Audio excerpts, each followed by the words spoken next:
Good evening, everyone, and welcome to Neenah High School here in Fox Crossing. The site for tonight's Week 1 matchup between the visiting De Pere Redbirds and the host Neenah Rockets. It is the first USA Today Network Wisconsin digital live stream from the new high school here in Neenah. We are proud to bring you yet another live stream, one of many this season, as we kick off the 2023 high school football season here in Wisconsin. Good evening, everyone. I'm Ricardo Arguello, hanging out as always with Brett Christopherson, and bringing you those high-definition camera shots is Jim Rosandick. We're all part of USA Today Network Wisconsin. And Brett, you can smell the new paint. I mean, it is brand new here. It's kind of like that feeling of getting in a new car, that brand new car smell. I mean, it's all around here at Neenah High School. Looks good, doesn't it, Ricardo? It does. Brand spanking new, beautiful facility here, and we're ready for some high school football. Thursday, it's a special Thursday edition. We'll talk about this perhaps, Brett, during the live stream about the, the dearth of officiating in terms of number of officials, which leads to many games being on Thursday during this upcoming high school football season. But we couldn't think of a better one to kick off our slate of high school Wisconsin football here in the Fox Valley. Again, visiting De Pere against Neenah. Again, we're here in Fox Crossing. What we're going to do is we're going to kind of alternate notes, just giving you some updates on these teams. I'll start with Neenah. Brett will follow with De Pere. And again, the Neenah Rockets, hey, they're ranked 11th in Division I in the WisSports.net state preseason poll. They're coming off a 9-2 showing in which they tied Kimberly for the FVA title. It was their first FVA title since 2017. They advanced to the second round of the WIA Division I playoffs, where they fell to eventual state champion 29-28. Heck of a game that one was. A couple players you should keep in mind here. These are some big names here, had great seasons last year. Quarterback Evan Van Evenhoven, one of the top signal callers in the Fox Valley. Junior threw for 995 yards and 11 touchdowns while completing 67% of his passes. He also finished second on the team in rushing with 1,185 yards and 14 touchdowns. He averaged 8.1 yards a carry. I think, Brett, real quick, side note with Evan, that was quite an experience to see him progress throughout the season. Also back is the versatile and athletic Grant Dean. You're going to hear this name a lot. Grant Dean on both sides of the ball. He figures to have an even larger role in the offense this season. Last year, check out what he did here. He was second on the team with 3 interceptions, also posted 29 tackles as a standout safety. Offensively, he could do everything. He rushed for 488 yards and 3 touchdowns. That's averaging just a shade under 15 yards a carry. He also tied for the team lead with 12 catches and 192 yards and 2 touchdowns. He also handled kickoff and punt return duties for the Rockets. In other words, he never left the field. All FBA performers who returned to the Rockets include Luke Keller, first-team tight end, offensive lineman Nate Cleveland, second-team All-FBA, quarterback Evan Van Evenhoven, second-team All-FBA, Grant Dean, second-team return specialist and honorable mention safety, and outside linebacker Connor Briones, honorable mention. And on top of that, Steve Young was named the FBA's Coach of the Year. So Well-deserved. Well-deserved, Brett, and we'll talk more about this as the live stream progresses, but there's a lot of optimism here for Neenah. We're going to maybe go a little bit more at depth of why. But, hey, for those of you keeping track of that schedule for Neenah, they're at Menasha, that big city, intra-city. No, it's not intra-city, right? It's they're rival cities, I should say. Right. On August 25th. That's next Friday, not Thursday, next Friday. That's a non-conference matchup that we will stream. Kickoff scheduled for 7 o'clock. Brett, the visiting Redbirds, what can you tell me about them? Well, what I can tell you, Ricardo, Redbirds coming off a 4-6 campaign, one that saw them withstand, a big season-ending injury to standout quarterback Gabe Herman in Week 1. We were there streaming that game, and that's a big blow. But the Redbirds rebounded, Ricardo, from an 0-3 start to get to the playoffs, the WIA Division I playoffs. De Pere ended up falling to league rival Bayport 42-14 in the opening round. De Pere picked by WisSports.net to finish 4th in the FRCC North this season behind Bayport, West De Pere, and Pulaski. That's a pretty good slate of teams in the FRCC. Senior quarterback Easton Arndt, he returns. You remember he came in, filled in for the injured Herman a year ago, played well. He's looking to build upon a stat line that saw him throw for 1,047 yards and 10 touchdowns while completing 57% of his passes. He also tossed 8 interceptions. Arndt led the team in rushing as well, Ricardo, with 477 yards and 10 touchdowns while averaging 4.6 yards per carry. Lucas Koski, the Redbirds' second leading rusher last season, he's back after running for 423 yards and 3 TDs. He averaged 6.3 yards per carry. Hayden May, who led De Pere with 34 catches for 378 yards and 5 touchdowns, also returns. All FRCC North performers who return to the Redbirds, guys, include offensive lineman Milo Upton, I believe, second team, receiver Hayden May, as I mentioned, honorable mention, and defensive lineman Brock Osbar, honorable mention. And up next for the Redbirds, Ricardo, they're at Wausau West, another non-conference game. That also is next Friday night. Kickoff scheduled for 7 p.m. That's the Tom Field, I believe, up in the Northwoods. Can we call Wausau the Northwoods? I think we can. I mean, it's what, an hour and a half from here? It's north of here. It's north of here, way north of here. But great to be together, guys. We were talking before we went on. This is our 16th season live streaming high school games. We started as young whippersnappers, and now we're old and gray. But doesn't seem that long ago. But time flies when you're old folks like us. Abbreviated version of the notes. Usually we get that in week 1, right? We got to kind of see how the teams fare. But what are your thoughts? I guess you follow the FVA a little bit more than the FRCC North, but I know I was reading our colleague Jim Oscola's preview story on the Rockets, and there's some expectations, right? I know they really feel good about that offensive line and the offense as a whole. And I think that's where you got to start when you look at the strength of the team, Brett. Is that offense? Anytime you return a playmaker like Van Evenhoven, you're sitting pretty. You're already a leg up on most other teams. Think about the year he had as just a sophomore in this conference, and we streamed Neenah a number of times, and he progressively got better and better and better. He did. You know what we liked about that is that right away the first couple games, when you see him, you're like, oh, there's some question marks here. Is he going to develop? No, he came through, Brett. He got that progression. I think now you're going to see him really emerge into that game. Not that he wasn't a game-changing player, but that elite among the top quarterbacks in the state, Brett. He's going to take that next jump. I'd be surprised if he doesn't. And dual threat. He can do it with his legs. I remember you kind of questioning, can he get it done with his arm? And I believe in that game against Kimberly in the playoffs where Kimberly came back and won. Remember, they were down 2 scores in the third quarter, and the Papermakers came back to win. But I thought Van Evenhoven made some throws that night. And you could just really see him growing before our very eyes. So just a junior. I'm sure Steve Young is happy. On the other side, Ben Strickland, second-year coach for De Pere. We'll talk about him, a familiar name to state football fans, right? Former Badger. And it's nice for him to have the luxury while he missed his standout, Gabe Herman, one of your Elite 11s from a season ago. But now you have a kid in Easton Arndt. Okay. He's got a lot of experience coming in now. Maybe you take some lumps, although I thought Arndt played pretty well considering. And now he's probably poised to take that next step in the FRCC North and keep De Pere relevant in a league that has been dominated by Bayport. Brett, I think this is a good matchup for both teams. You're going to see a real competitive game tonight between these two Fox Valley combatants. What do you think of this place, huh? Brand new, Beautiful. Brand spanking new Neenah High School. We're in Fox Crossing now. We were kind of talking about they don't really have a name for the stadium. It wasn't always Rocket Stadium. May I suggest Arguello Field at Neenah High School? No, you can't. Oh. I can, but they don't have to tick me up. Gorgeous facility. We haven't been inside yet, the new building, but I look forward to. Well, we'll be in there for some basketball games in the winter, boys and girls games, I'm sure. But it was kind of strange, right? I'm used to coming down 41 and taking the Winneconne exit and then taking a left on Tuller and heading down to the old school. And now I'm going down Winchester and seeing some new sights and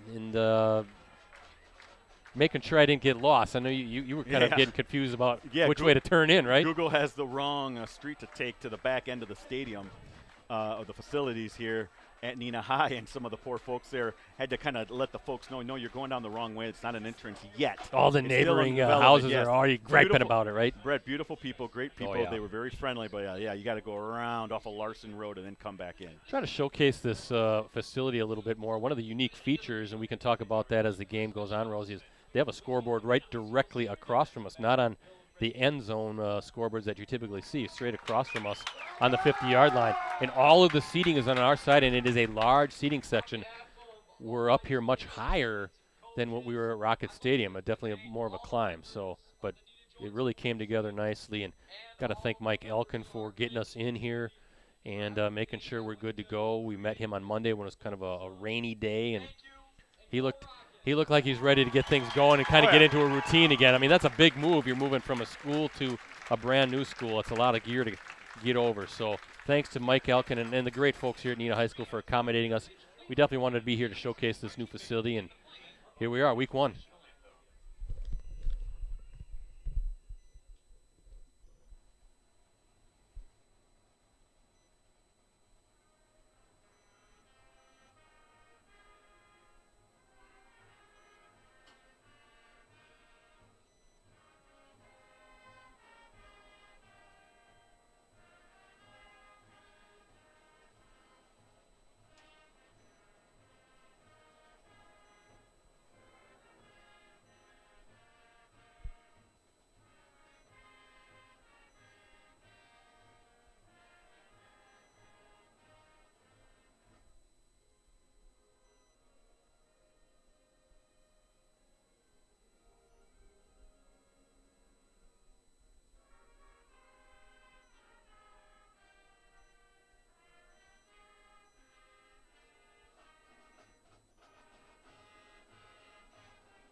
Hey guys, I want to thank our sponsors. Thank you first to Cellcom. They're back again. Great to have Cellcom on board and partnering with us with high school sports. Unlimited data for smartphones is now more affordable than ever at Cellcom with new unlimited data plan options starting as low as $25 per month per line. No matter how many lines you need, Cellcom has you covered. Visit cellcom.com/unlimitedplus for details. And Cooney's Embroidery and Sportswear. Get your team, club, or business name out there with Cooney's. They customize products specifically to fit their customers' needs. Delivery service is available. Contact them today, 920-731-0922, and you can always send them an email at Cooney's, COONEYS0922 at sbcglobal.net. You see the Neenah Rockets coming out, being introduced as a team.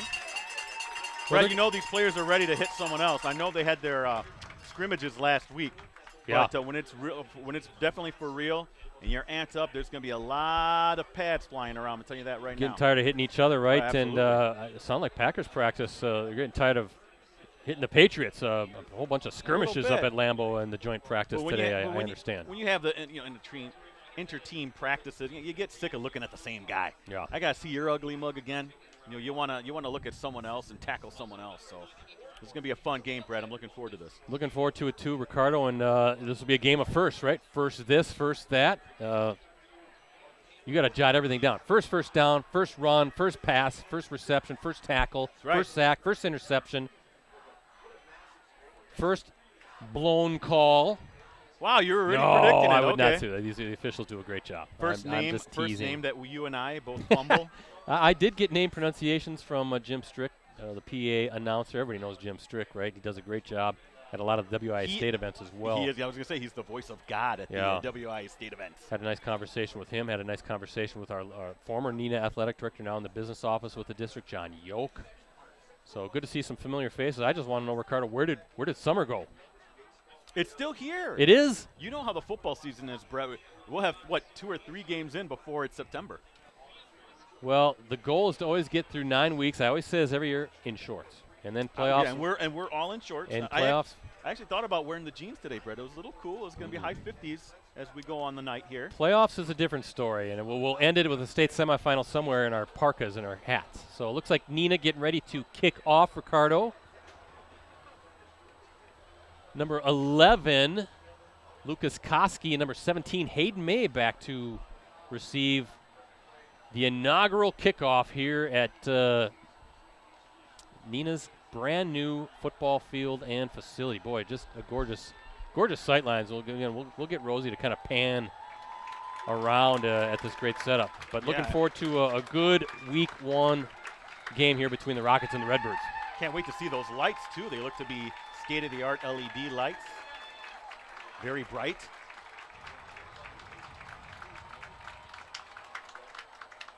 as Wasco will kick off.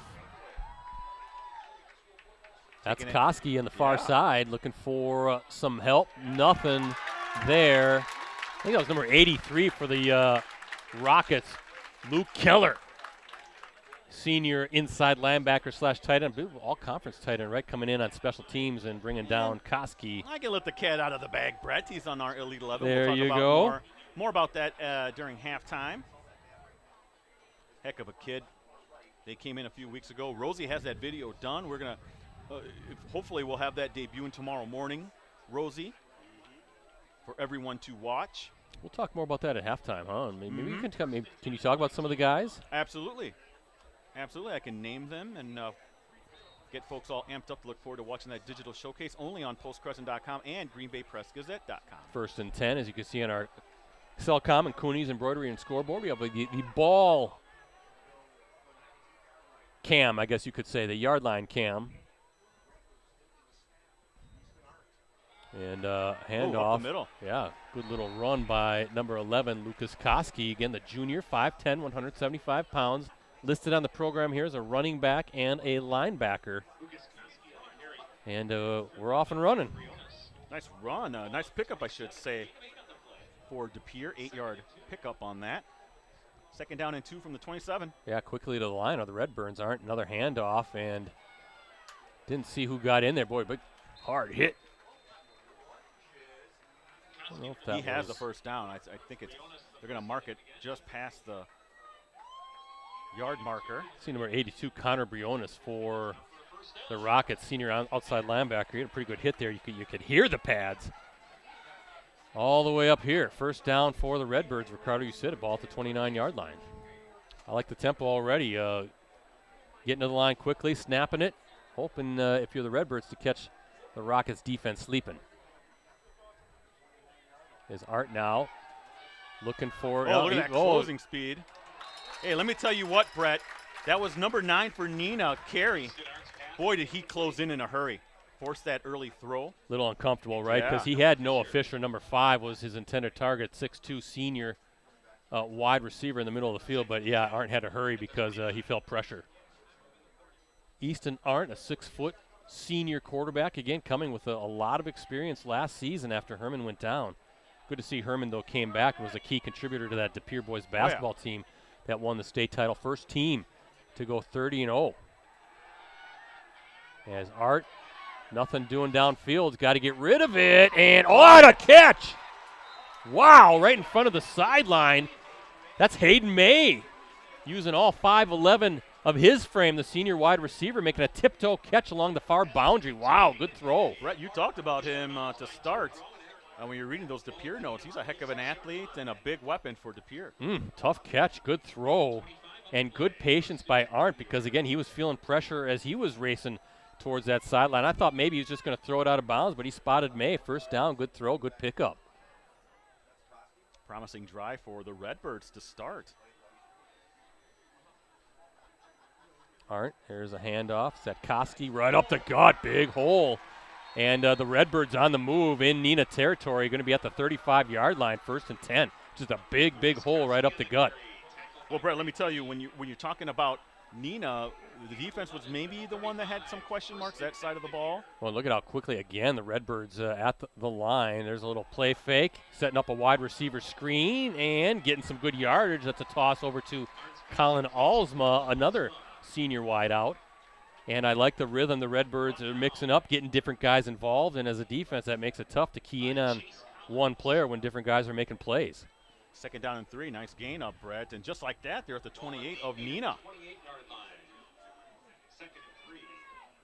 Encouraging first drive for Coach Strickland and the De Pere Redbirds. Nearing the 10-minute mark. He's going to keep it. I think there was a busted play. At least he was acting kind of like a big stiff arm by Arndt. He's got the 1st down. He kind of like took the snap and sort of almost kind of put his arms out like, what's going on here? And he just tucked it in and ran. I do not think that was a design play, but I've been wrong before, Ricardo. Enough for a 1st down, though. 1st down and 10. Well, they'll mark it just shy of the 25. Brett, yes, you mentioned you've been wrong before many times. Hey, at least I can admit it. I admit when I'm wrong. It's not often, but yes. First down and 10 from the – we'll mark it at the 25-yard line. Nice drive so far for the Beer Redbirds. Watch out. Oh, look at that. Oh, wow. Well, I'm not sure what's going on there either. No. But he made something out of what looked to be nothing. Picked up a couple yards. Brett, that looked kind of like a backyard play a little bit, right? Talking about my Nerf football days back in the neighborhood. Hey, Brett, nice start for Easton Arndt. He's 3 for 3 for 35 yards. Doesn't look frazzled at all. Even when he's feeling some pressure, he's doing a good job getting the ball out. And as I mentioned before, staying patient, not hurrying throws too much other than that one miss to Fisher a few plays ago. But, yeah, great drive to start for the Redbirds. Second down and 7. 10 minutes left here in the first quarter. Arndt going to sling it far sideline. There's a nice little play. Oh, big hit. Alsma with the reception. Number 20, Joe Drawnick, the junior defensive back with the tackle, but it's going to be third and maybe a half a yard. Are they going to give him the first down? Gave him the first. They did. So first and 10 at the 15. And right now, if you're De Pere, kind of want to milk that clock too, because as we talked about, the strength maybe of the Rockets starting the season was that offense, all the weapons, the offensive line. I know, again, as I said, they're high on. So De Pere taking its time, methodically moving downfield and keeping that Neenah offense off the field for the time being. Like a handoff to Koski again. That offensive line for the Redbirds, Ricardo, doing some good work up front. Yeah, methodical, but you know what? Enough big plays, though, Brett. You know, they're not super big chunk plays, but I would say it's, what would you call it? They're methodical plus. Yeah. It's not 3 yards in a cloud of dust. They're getting some good gains. As we look at a 3-yard gain. Yeah, it's second and 7. You can see ball at the Neenah 12. Koski, 4 carries, 24 yards on this drive. And that's going to There's the first negative play. That's big old number 82 for the Rockets. Connor Briones, the 6'2", 205-pound outside linebacker getting in. I think that was the design keeper for Arndt, but Briones wasn't fooled. Busted through that line and dropped Arndt for a 3-yard loss. 3rd and 10 now coming up. Well, if you're the Neenah defense, you've been pushed around a little bit. That's a nice little reprieve, Brett. If they can hold them to a field goal attempt, I think that's a win for the Neenah defense. Well, yeah, we'll see what kind of a kicker the Redbirds have. This could be 4-down territory depending on what happens here in this next play. Let's see what Arndt, low snap, does a good job to screen. Yep, screen to Koski. He slipped. Yes, he did. Slipped on the new turf. So that's just a no gain. 4th down and 10. Looks like field goal unit is coming on for the Redbirds. That was a 13-play drive, Brett. This will be the 14th play. It's a 32-yard field goal attempt. Yeah, number 15. That's Logan Dost. Everything looks good. Dost, does he have enough leg? And it is good. 32 yards. There's your first score here at the new Neenah High School. Nice kick. Again, Brett, 14-play drive. That started way back at the 19. They only had 1 play or 2 plays, Brett, that had more than 10 yards on that drive. So you're right. Methodical plus.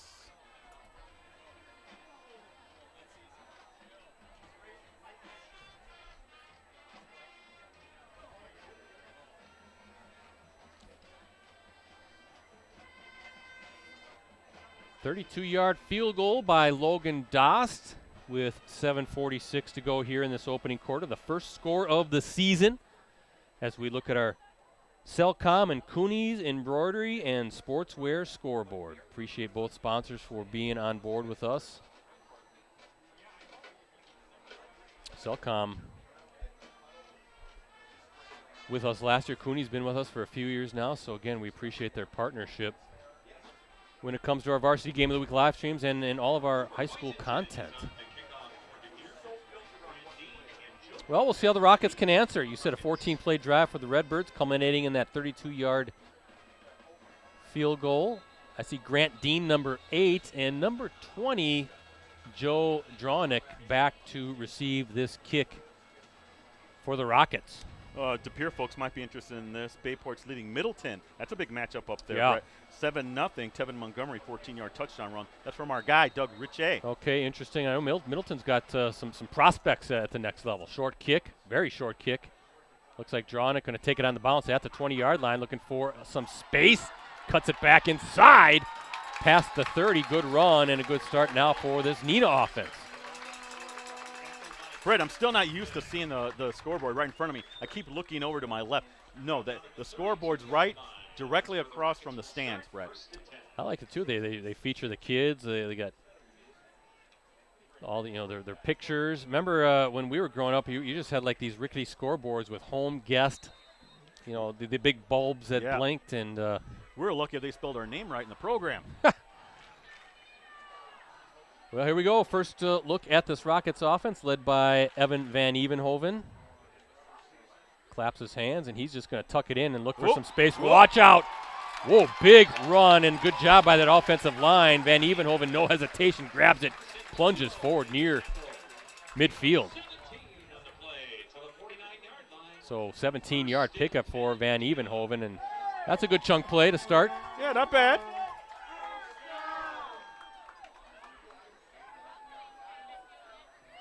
That run game going to be upper tier for Neenah, no doubt about it. Going to be the strength of the team when it comes to the offensive. When you look at the offensive arsenal, and we have a flag. False start on the Rockets. That's the first penalty at the new field. Neenah picked to finish third in the always rugged Fox Valley Association. Kimberly, no surprise, the defending state champs, right? Ranked first in the Division I preseason poll by WisSports.net. They're slated to win the conference. Fond du Lac, ranked number 9 overall, coming in is next. Ricardo. Fond du Lac ranked 2, followed by Neenah 3, then Appleton North 4. Kaukauna is ranked 5th, or tabbed to finish 5th in the league. They're ranked 5th, 5th in Division II. And they made it to the state semis last year, as Van Evenhoven gets just past the original line of scrimmage up to the 50. Then you have Oshkosh West, Appleton East, and Oshkosh North.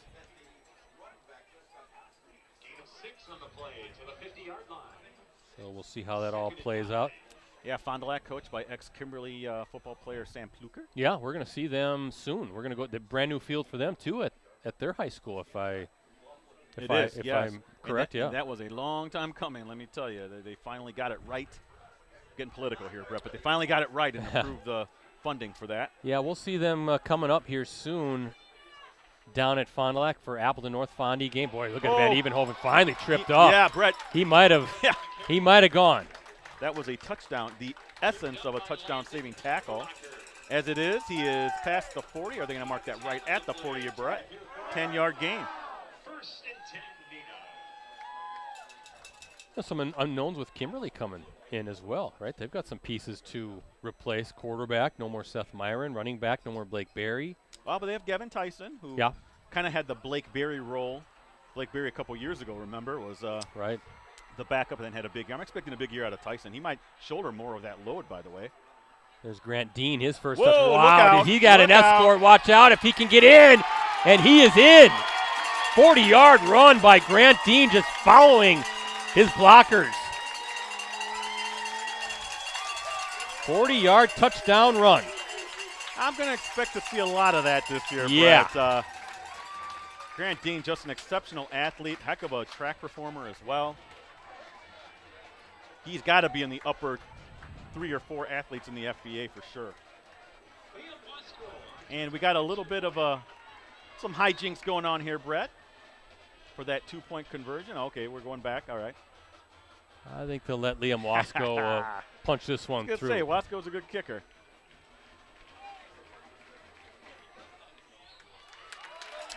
Snap good, hold good, kick good. And the first touchdown of the season, a 40-yard sprint to the end zone by Grant Dean. Wasco with the PAT. And as you look at our Cellcom and Cooney's Embroidery and Sportswear scoreboard, Rockets now on top 7-3. They answered that 14-play scoring drive by the Redbirds. That they did. Just updating my Twitter. You can follow me at Ricardo De Leon, Ricardo Delian. Brett's at PC Brettsy, Rosie at Metal Rosie. I can kind of see why they were pretty high on this offensive line. Maybe not the biggest bunch of guys, but athletic, fast, know their roles, and they were opening up some holes both for Van Evenhoven, and we saw Grant Dean basically had an escort into the end zone. He was following at least two guys, if not more, and when you got that type of blocking for those types of runners and those types of athletes, good luck trying to stop them. It's a dangerous combination. Good athletic offensive lineman, Brett, that can get out in front of your fleet-footed offensive specialty players. Woo. Sometimes it's nice maybe not have that size, but have that speed, right? Beat the defenders to the spot. And an impressive drive now for the Rockets. So both teams scoring points on their first offensive possessions of the season. And Rockets kicking it off. That's number 17 for the Redbirds. Hayden May on the return. He's got a big hole this side, near side. Oh, there goes the flag. And Hayden May. Oh, that's going to wipe out a nice game. It's going to wipe out a very nice game. That was a huge hole. Couple flags on the field. I think both officials saw. Yeah, and you saw Jack Morrison from De Pere kind of like put his hands on his helmet because they knew that penalty is going to bring this one all the way back. But probably why there was a pretty big hole for May to scoot through. So that'll put the Redbirds back in their own territory. Where are they going to mark this?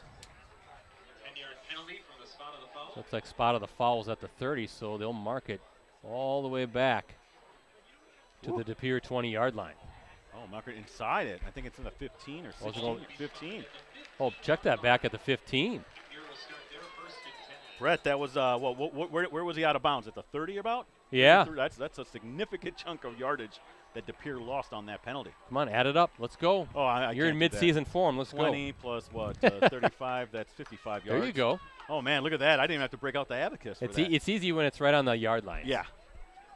Well, 1st and 10 for Arndt and the Redbirds. Let's see how they answer that. Low snap, good job. It looked like he wanted to kind of scoop it to maybe number 11, Lucas Koski. But again, looked like there may be some confusion there. Not sure what to do. And then that defensive line by the Rockets closing things up fast. Aren't doing a good job just to tuck it in, live for another play. I think he kind of looked like he wanted to kind of shovel it or scoop it to Koski, but probably did the wise thing and just tucked it in. Yeah, but anytime you have those kind of brief instances of indecision, Brett, this is one of those games, a game of inches. You can't take your time making the decision. You got to make it and shoot. No gain. 2nd and 10. As Arndt, watch out, nothing there, and then kind of a little off across the body throw, but you see a flag. Is that going to be a holding call? And it is on the Redbirds. Brett, it would be a 3rd down and 10 from the 15. What would you do? I would decline it. I would trust my defense here. And it was half the yardage to the end zone. So I think right now you feel like if you're the defensive coordinator, right? You feel like there's some momentum if you're Steve Young, the head coach. Well, they're looking to the sideline. Defense playing well on this series. Oh, they are marking it off, though, Brett. Okay. So they did accept it, so it'll be marked, at the 7.5-yard line. Reason number 1,485 why I'm not a head coach at any level. At the 8, so it'll be about 3rd and 17. What do you got in the playbook for this one, BC? Well, maybe a little screen again. Oh, that's what you're seeing. Ooh, nice catch by Koski, trying to get outside, but well defended by the Rockets, knowing where the sticks are. And 3rd and long coming up for the Redbirds here in this opening quarter. Is that Luke Young making the tackle? Good player, 6'1", junior. Free safety, did a nice job coming in on the boys basketball team. The Rockets going back to state. Kind of came in maybe midway through the season and then really played a good role and brought some toughness for the Rockets. Aren't on the move. Looking downfield, going to sling. Whoa, almost intercepted. Not sure where that was going, and Number 44, Chase Collins, the outside linebacker, almost had his hands on a pick, but instead, fourth down coming. Oh, Collins is like, I got I got one of my mitts on it, but that would have possibly been a touchdown, Brett. Yeah. Good field position coming up for the Rockets. You see Grant Dean, he's look out back to receive this punt. Wind kind of blowing from left to right, so you think it's going to be a shorter punt. We'll see. Punter at the goal line. That aren't going to kick it? Yeah, looks like so. Looks like it. High floater. Wow.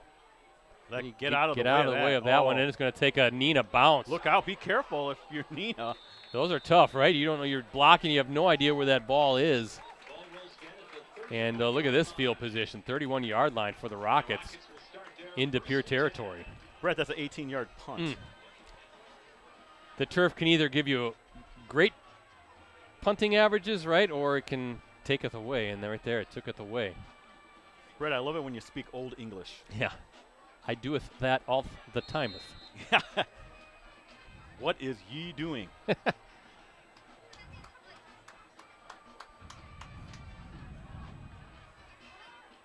Schwaben at Kaukauna tonight. Green Bay Southwest at Appleton North. Other FBA games, yeah. A lot more Thursday games we're seeing now as the season starts, right? Lack of officials. Well, isn't it also having to do maybe a little bit with Labor Day? Possibly. Keeping those weekends a little bit longer in the summer, those Friday, Saturday, Sunday. People don't want to give up summer just yet.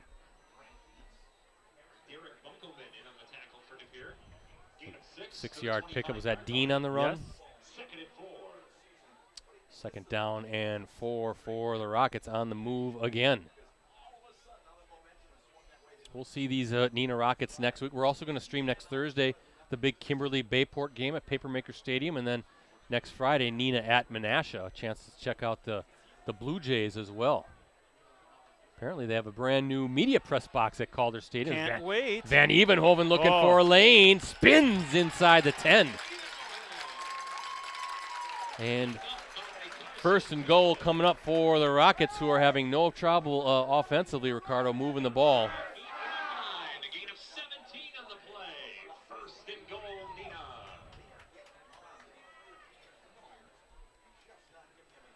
Ball at the 7, first and goal.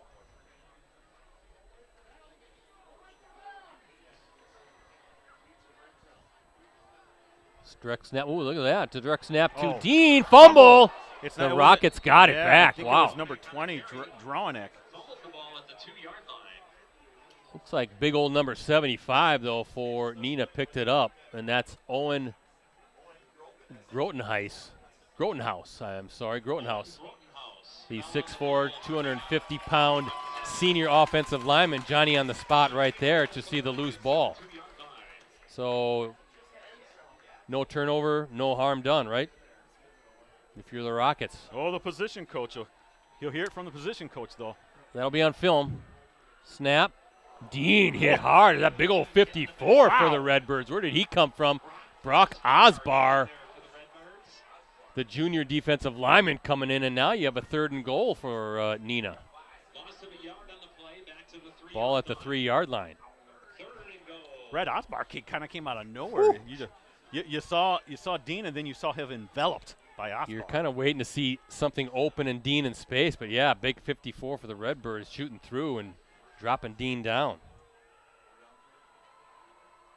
So 3rd and goal at the 3. Van Evenhoven waiting for the snap, and Dean has it, and he's in.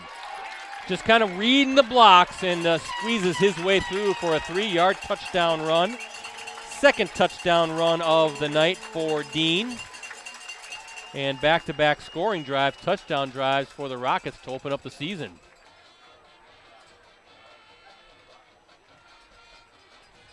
Yeah, 4 carries, 48 yards so far for Dean, Brett.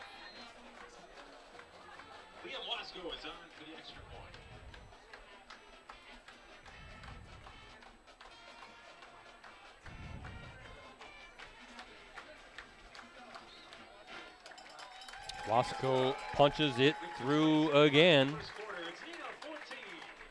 And with 2:27 to play here in this opening quarter, we look at our Cellcom Coonies Embroidery and Sportswear scoreboard. Rockets out in front, 14-3, back-to-back touchdown drives, ending with touchdown runs by Grant Dean. 40-yard touchdown run earlier, and now a 3-yard touchdown plunge makes it 14-3.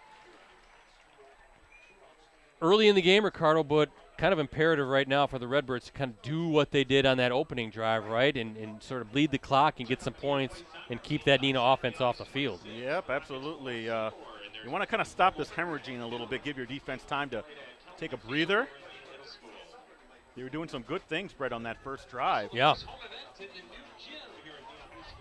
Now remember that second De Pere drive, they had that penalty, kind of put them in a tough 2nd and 17 position. So you want to kind of shut down, or you want to cut down on your penalties, get that ground game going again, and the short passing game, which seemed to work very well in that first drive, I should say.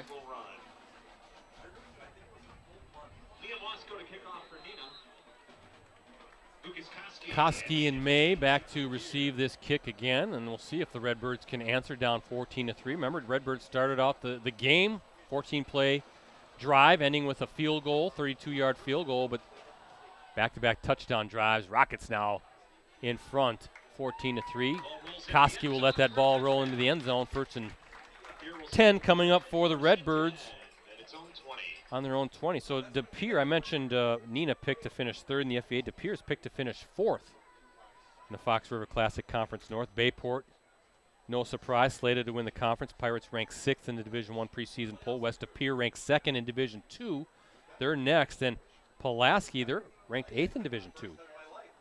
And then De Pere, Ashwaubenon, Green Bay Southwest, and Green Bay Preble.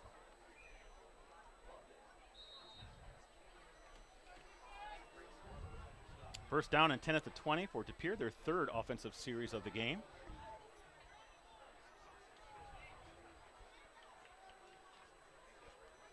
Three receivers near side, and there seemed to be early movement. False start, yeah. I see our guy Dan Powers down there, photojournalist. He's going to have a photo gallery up later tonight on both postcrescent.com and greenbaypressgazette.com, so definitely check that out later tonight. Great images by Dan the Man. He's got both of our games. He's got tonight, and then we're going to be at Hortonville and West De Pere over in Hortonville tomorrow night. Dan will be there as well. There's a good shot at Dan Powers, always hustling. And then he'll be at Lambeau Field on Saturday. Wow. For the Packers preseason game against the Patriots. Full slate for our man Dan Powers. Dan and Bill Glasheen, two of the best around. You know they love it. Somehow Koski gets through. Big old number 92 for Neenah. Taewon Rich, the senior defensive lineman, kind of getting his hand in on there to slow down Koski. Now you mentioned it last drive. Penalties, right? Last drive, and now you see that opening penalty putting the Redbirds behind the sticks, not what you want to do against a quality opponent like the Rockets. Absolutely. 2nd down and 14 now. And that run game has kind of slowed down a little bit. Credit Neenah's defense. Sam Shear in the middle there, big old number 4. 6'1", 230-pound senior. Arndt going to take it. Looking downfield. Boy, going to be a tough throw. Going to just throw it. Whoa, no. He's out of bounds. Heck of a throw, though. Hayden May. I thought he was just throwing it out, and all of a sudden I see 17. Hayden May trying to make a play, but just a little bit too far in front of May to make a play to keep those, or at least that 1 foot in bounds. So 3rd and 14 coming up. Yeah, he had big old Taewon Rich there, 6 foot, 245-pound defensive lineman breathing down his neck.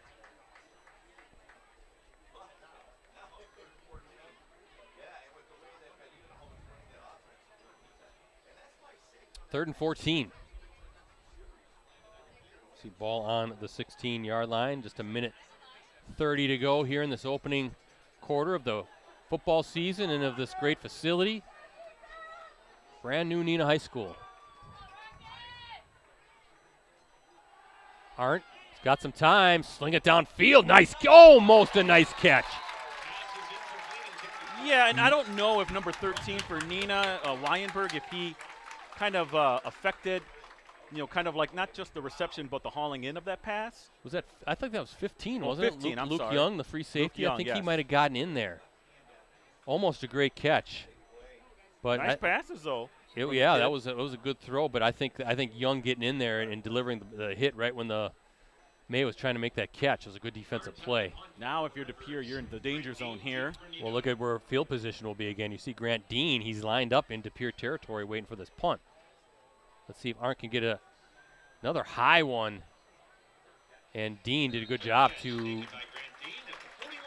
call for the fair catch. And, again, great field position for the Rockets right at the De Pere 40-yard line.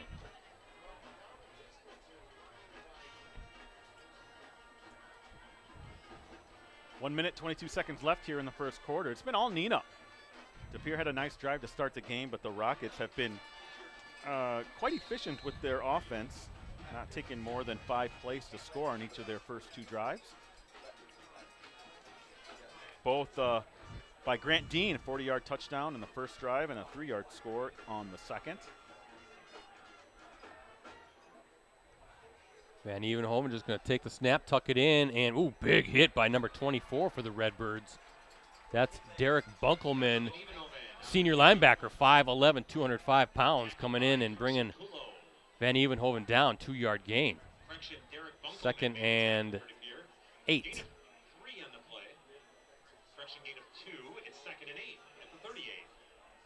Brett, 5 carries, 52 yards for Van Evenhoven. That's about 10 yards a carry, huh? Yeah, a little bit over. That's your Stevens Point math. Yep, I got it. Van Evenhoven going to sling it down to number 15, and that's Luke Young. So not only can Luke Young do some things for you defensively, as we've seen, but there's a nice near first down grab by the 6'1" junior. 3rd and 1 coming up for the Rockets as we're under a minute to play here in this opening quarter. Long opening quarter. Yeah, I'm surprised a little bit because there's been a lot of running. Yeah.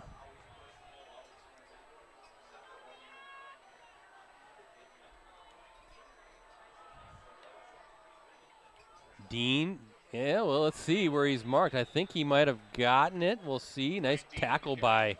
He got it. I mean, but he needed a yard. Barely. He got one. Number 9, Landon Pulvermacher, a senior linebacker. Pulvermacher, now that's a linebacker name, huh? Yeah. 6 foot, 220 pounds as Landon Pulvermacher did a good job, and he's down right now. Hopefully he's all right.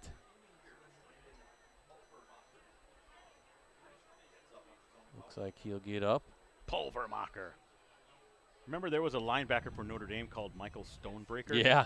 I don't know. For some reason, it just reminds me of that. Linebackers have all the great names. Sure Nitschke, Butkus, Urlacher is a good one. Even short ones like Ray Lewis. That just sounds like a linebacker. Yeah.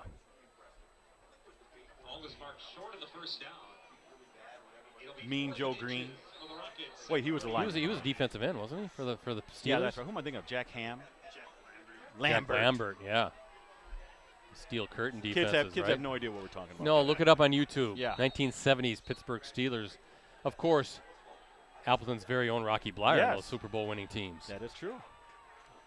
Grant Dean plunging his way forward. Might be the last snap of the quarter. We'll see. Yeah, when I take my bike rides through the flats of Appleton, I bike right past Rocky Blyer Run. Always take a look at it.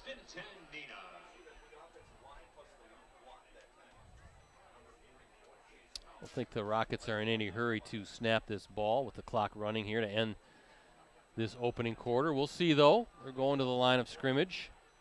Van Evenhoven, maybe he wants one more snap with the win at his back. He's going to have a direct snap to Dean instead. He's got some blocking, and out of bounds is Grant Dean, and that is how the first quarter comes to an end. And you can hear the Rockets fans in front of us.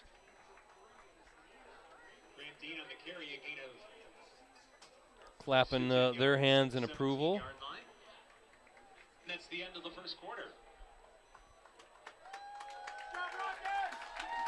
So with 12 minutes in the books as we look at our Cellcom, Cooney's Embroidery and Sportswear scoreboard, Rockets with a 14-3 lead, a pair of touchdown runs by Grant Dean, 40 yards and 3 yards. giving the Rockets that lead. De Pere's points, a 32-yard field goal by Logan Dost. That was about midway through the opening quarter.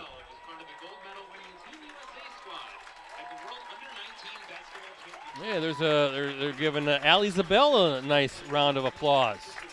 The standout here. There she is down there, left side. One of the top-rated high school players nationally in her class, going to be a senior. Just won gold as part of the U19 World Championships for Team USA. Kind of keeping tabs of her, Ricardo, and she had one game. Did she have like 20 points? Nailed about 5 triples, something like that. Yeah, was that against Argentina? It was one of the. I think so. It was not the final one. I think it was the third to final game. Nice performance by her.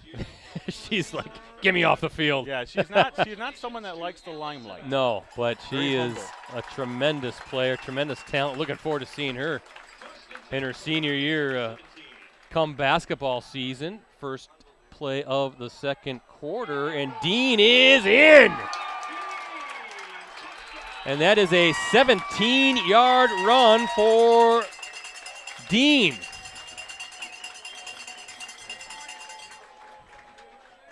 Third rushing touchdown of the game for Dean. And again, we're going to have to get some names of those offensive linemen, Ricardo, because they're opening up some lanes for these very fast runners in Van Evenhoven and Dean.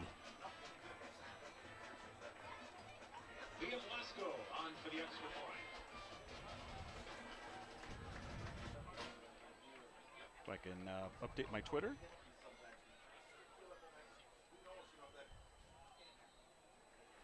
And the kick is good.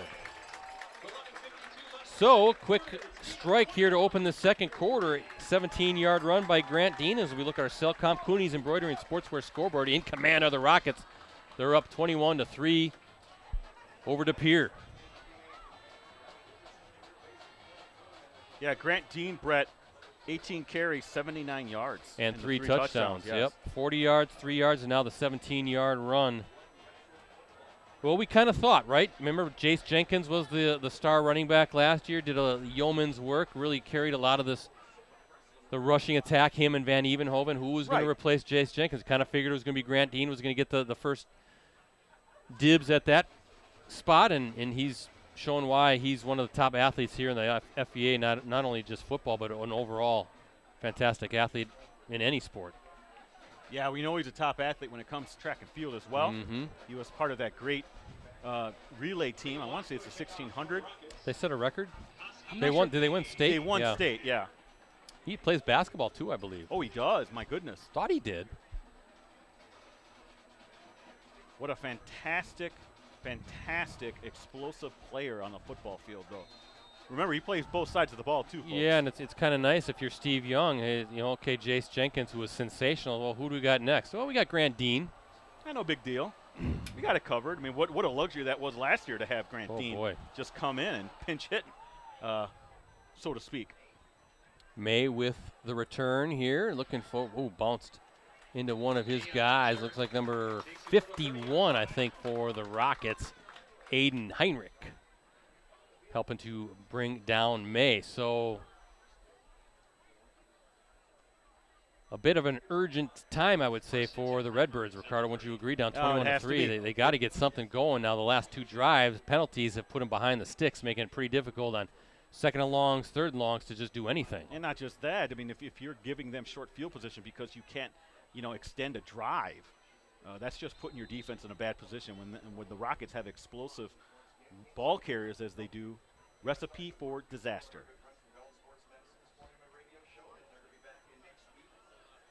First down and 10 from the 30.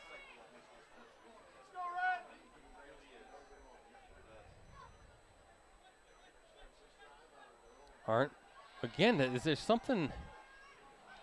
Looked like he wanted to throw it, but I can't tell if that's the design of the play, a little pump fake, or if there's a little mix-up going on right now offensively. But definitely seems after that first drive, disjointed by the Redbirds.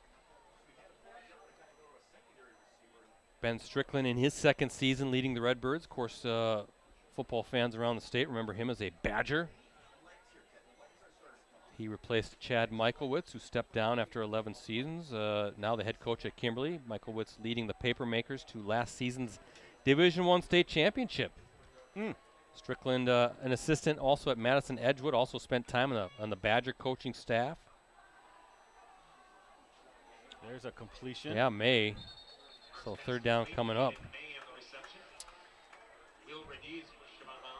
Yeah, he was on the University of Wisconsin's coaching staff as a quality control coordinator, a graduate assistant, and the defensive backs coach. Also had some college experience coaching the secondary at Florida Atlantic University. Isn't Florida Atlantic the team that men's basketball that got to the Final Four? FAU? Am I thinking that? Am I remembering that right? Maybe folks can out there. At PC Bretzi is my X handle. X, not Twitter. X, yes. I'm still going to call him Twitter. So send me an X. Third down and what, 2 coming up for the Redbirds? Brett, they need to convert this, but I think there's going to be a timeout because they were taking a little too long in the huddle. Trying to figure out what they want to do. See where they're at in terms of that Bayport game.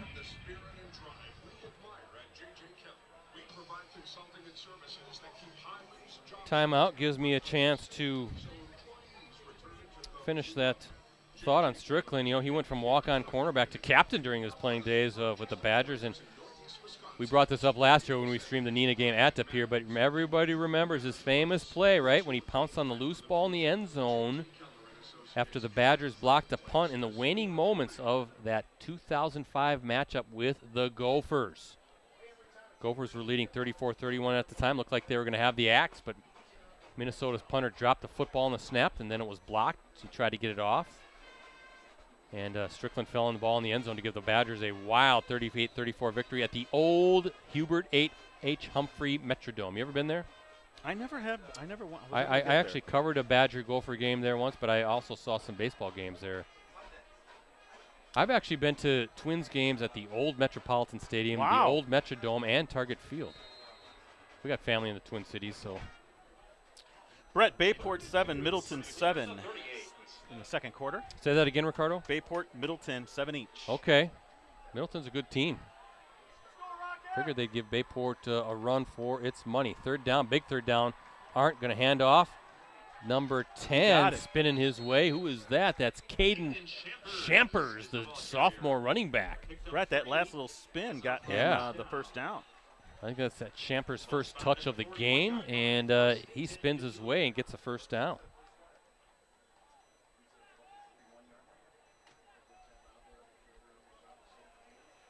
Ball's going to be marked at the 41. First down and 10 for De Pere. Their first down, Brett, since early in the first quarter.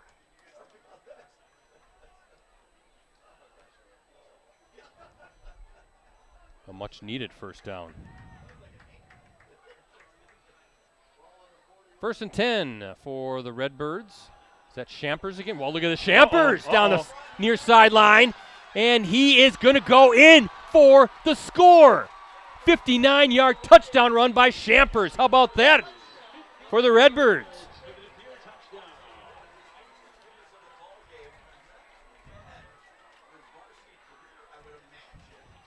Sophomore running back making a play for the Redbirds. Brett, I think he surprised everyone with that breakaway speed. Kind of broke a tackle there, didn't he? And then he was off to the races on the near sideline. Well, if you're talking about what De Pere needed, that was it, Brett. They needed that little shot of energy.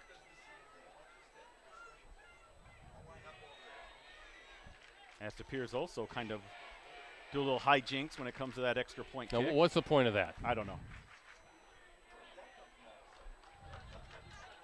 You know these coaches all copy each other, Brett. Yeah. Dost with the PAT. And a much-needed answer by the Redbirds. Their first touchdown of the season is a 59-yard sprint to the end zone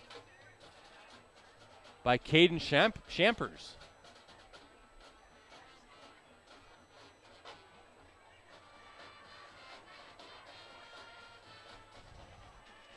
Yeah, he looked, just looking at the roster here, Champers 5'11", 200-pound sophomore running back, also listed as a linebacker.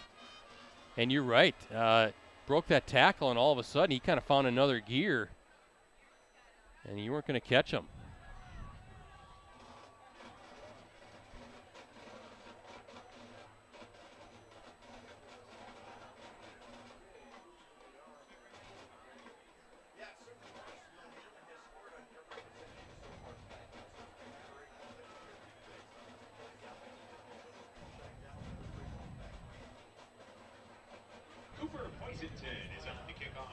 Just updating my Twitter. You can follow me at Ricardo Delian, RICARDO, I'm sorry, on X, formerly known as Twitter. Brett's at PC Brett C. Rosie's at Middle Rosie.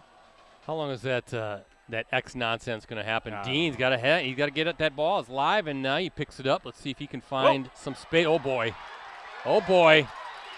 Look at him go. Grant Dean's going to score on the kickoff after he kind of muffed it. Picks it up, finds a seam, and then you see the Jets talking about Champers with his Jets. Dean finding that extra gear as well, and just like that, the Rockets answer. It's a Grant Dean show, Brett. They're saying 88. I had it for 87, but they're calling 88 yards. Yeah, Brett, he had a little trouble picking that one up. Sometimes when you do that, Brett, that throws off the timing of the kicking team, you know? Boy, not for him. Maybe they need to add that into the playbook, right? Okay, you catch it, but drop it, muff it, scramble, pick it up, and then off to the races. And it looks like De Pere needs to take another timeout. So Ricardo Dean now with 4 touchdowns. 3 rushing, and now the 88-yard kickoff return for the score. How many yards now for Grant Dean when you add the 88 yards with what he's done? His 3 touchdown runs, 43 and 17 yards. Well, I have him. I'll let you do the math. 150, 167 combined yards. Is that what you have? 8 carries, 79 yards. Wasco back in, looking for his 4th PAT of the night.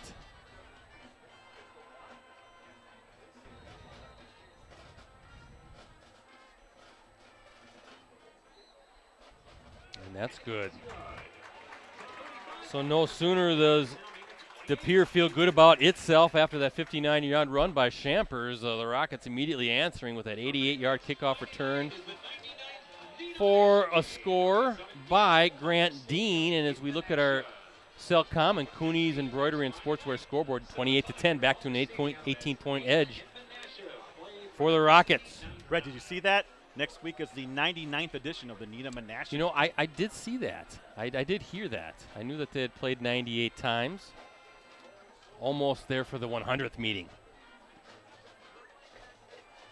Hey, folks, we got a great deal right now on a digital subscription to the Post-Crescent, the Press Gazette, all of our USA Today Network Wisconsin sites. For the next 6 months, you can get all the benefits included with a digital subscription for just $1.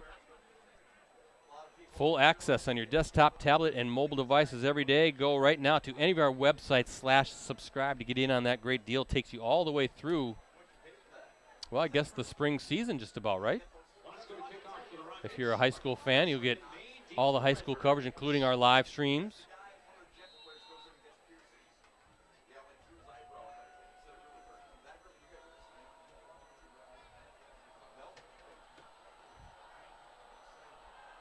Brett, we've had 5 touchdowns and a field goal. A lot of explosive points being scored here. Yep. As Koski going to scoop up that squib and hit hard there against that Rockets sideline. That's number 23 for the Rockets with the hit. That's Will Rediz, a senior defensive back. 10-yard return to 28-yard line. First and 10 De Pere. Now, if you're De Pere, Brett, you're back in the same position you were in before. Down 18 points. Well, you got to answer again. Easier said than done, but boy, Brett, this Neenah team can really hurt you all phases of the game. You're seeing the speed, right? the speed and athleticism that we were kind of hearing about. Ooh, we're going to get another penalty. And again, a pre-snap stuff. Going to move the Redbirds behind the sticks. But, you know, again, Neenah coach Steve Young, I was reading the comments that he had said to our colleague Jim Oscola. Jim Oscola writing a preview story. According to Steve Young, quote, he said, "We do bring back a lot of good football players. I don't know if we can replace some of those guys," meaning from graduation, but overall I think that even with our offensive line, and then he said, "Our offensive line I think is the best it's been in a few years. Offensively, we got a lot of weapons," end quote. Kind of seeing that on display so far here in the early stages of this game. Arndt, handoff to Koski, and a whole bunch of red jerseys there swarming Koski. You know, Brett, like I said before, their biggest question mark is the defense, and that's relatively speaking, okay, relative to the excellence of their special teams and their offense, you see. So considering them one of the top 3 teams in the FBA, that's absolutely legit. They shared the title last year with Kimberly, as we all know. Really, in many senses, had a chance to win that game, Brett. They gave Kimberly their hardest game in that championship run, wouldn't you say? Well, certainly in the playoffs. That was a in the playoffs. That's what I meant. In the playoffs. Yeah, I know, a one-score game where they looked like they were in command. We streamed that game. There's a wayward pass to May from Arndt, but we streamed that game. Remember, they were up 14 points. I think it was 28-14, I want to say, in the third quarter. Looking like Neenah was going to go on. And then Kimberly kind of does what it typically does, right? They somehow make the plays when they need to, and then the Papermakers with the big win then end up going on to win the state championship. Talk about a gauntlet, though, of a schedule, right, that they went through. Kimberly in the playoffs last year, whether they beat Fondy, Neenah, Bayport, Wanakee, and then who did they beat in the championship? Mukwonago. That's a heck of a. I can't think of a harder field to traverse. Yeah, that by was Division I team. That was tough. 3rd and 12. Arndt, he's wide open if he hits it, and knocked away by Grant Dean. Wow. Brett, he recovered. I thought that was a completion. We saw that develop, and there you see again. You can't coach that. You can't coach that. That's just recovery speed. Dean put a big mid on there, but that had big play written all over it. Possible touchdown. Yeah, Noah Fisher was open by a few steps, the 6'2 senior wideout, and Dean again turning on the Jets. So we've seen plays by Dean offensively, right? Defensively now knocking away what could have been a touchdown, and special teams. Let me tell you, he's had a lot of big plays. That one might have been the biggest one, Brett, in terms of athletic ability. Look at Grant Dean, too, just a junior. If you're Steve Young, he's smiling wide, knowing he's got Dean and Van Evenhoven. Nice punt. And watch out, Muff. Look out. And let's see what happens. There's a loose ball. Oh, Young recovered it, I think. Wow. I'm sorry, number 12. Yeah, Will St. Clair, the senior outside linebacker. That was bouncing around there a little too long. But the Rockets will have it up 28-10 as we look at our Cellcom, Coonies, Embroidery, and Sportswear scoreboard. Again, if you're Neenah, you're playing very well, but there's still enough that play as well to, kind of go to the film room the next day. And that's what you want if you're a coach, right? You want to win the game, but then have some things to work on. It's got to be really refreshing, too, for this program to have turf, right? At Rocket Stadium, grass. Ooh. Oh, boy. Boy, Van Evenhoven just, we've talked a lot about Grant Dean and the superlatives, but how about Evan Van Evenhoven's vision to kind of zig and zag his way through traffic and pick up a nice first down? Hasn't really had to showcase his arm yet or the stable of receivers. It's really been ground and pound for the Rockets. Ricardo, I'm going to kind of read off some of the numbers of those offensive linemen, too, if you want to check them off. Sure. We have 77. Okay. 61. 63. Yep. 75. Okay. And 76. Okay. As Van Evenhoven. We also have 82. Briones, I think 83. Keller, of course, part of that big offensive line, those two tight ends helping do some work, but maybe you want to read off those names when you have a chance, because I know you love talking about the big offensive linemen. They're doing a good job tonight, really getting off on the snap and clearing some holes, opening some lanes for guys like Van Evenhoven and Dean. 7 carries, 72 yards, Brett, for Van Evenhoven. And just a little swing pass. Ooh, nice. Whoa. Fumble. And it's still loose. Oh, I think they recovered it. I think Neenah got it back. Boy, that ball was on the turf for a long time. And somehow the Rockets maintained possession. Actually, it was number 83 diving on it, Luke Keller. That was Joe Drawnick taking the pass. Didn't see who knocked it out of Drawnick's hands, but Keller falling on it. So a couple of bobbles that the Rockets, just fortuitous bounces maybe. It seems like in both cases the ball was on the turf for quite a while too, but guys in the red jerseys falling on those loose balls. Senior Keller doing a great job keeping this drive alive. That was a snap to Dean, who then hands it off to number 44 for the Rockets. That is Chase Collins. 6 yards on that. Brett, that offensive line. Alex Alatorre, junior. Nate Cleveland, captain, senior. Owen Grotenhouse, senior, 6'4", 250 pounds. Blake Fish, 6', 220 pound junior. And who else am I missing here? Tate Rajotte, 6'1", 210 pound junior. Yeah. Rajat, I'm sorry. And then you talked about Briones and Keller, the tight ends. Yeah. So getting it done. Those guys doing some work. Getting things going for this offense. Brett's got those binoculars. I need them. I'm pretty soon I'm going to need the readers for the binoculars. Yeah, nice. Bifocals for the binoculars. I say I'm not old. I'm just older. You're old, but we still love you. Yeah, Rosie's vintage. He vintage, says. Yes. There you go. Antique. No, that's another bad word. No, let's not go. Vintage is good. Mature. Rosie squeezing in next to us. So we're going to see if we can keep Rosie in the press box again all season long like we did last season. 2nd down and 9. Van Evenhoven, watch out, knocked up, and almost an interception. That was kind of high in the air. I think that was 54. Brock Osbar, the Redbird defensive lineman, I think he got his big mitt on that ball. And, boy, there are like 3 big opportunities right now, or right there, where the Redbirds could have had a big turnover, but they just can't quite get that bounce to go their way. They are slowing down the Rockets, though, Brett. And if you're the defensive coordinator over there for De Pere, that's what you want to see. Well, 3rd and 9, you can see ball. Our camera's kind of getting bounced around here, unfortunately. Get that square. Now they're back. Oh, my bad. That's Ricardo's fault. My fault. Ball on the 46-yard line. Van Evenhoven pump fakes. High floater. And Dean catches the ball.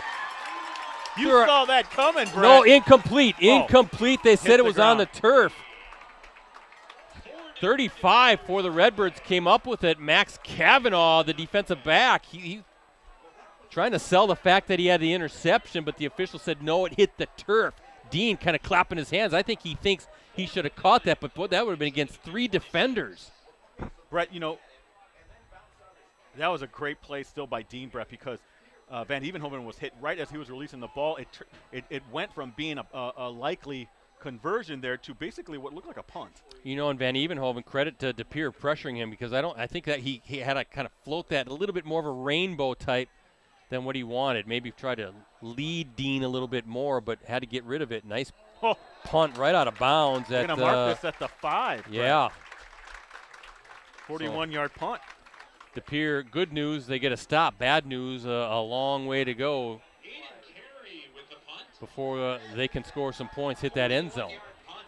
6:55 remaining. We look at our Cooney, Cellcom and Cooney's Embroidery and Sportswear scoreboard. Rockets in command right now, up 28-10. Opening night.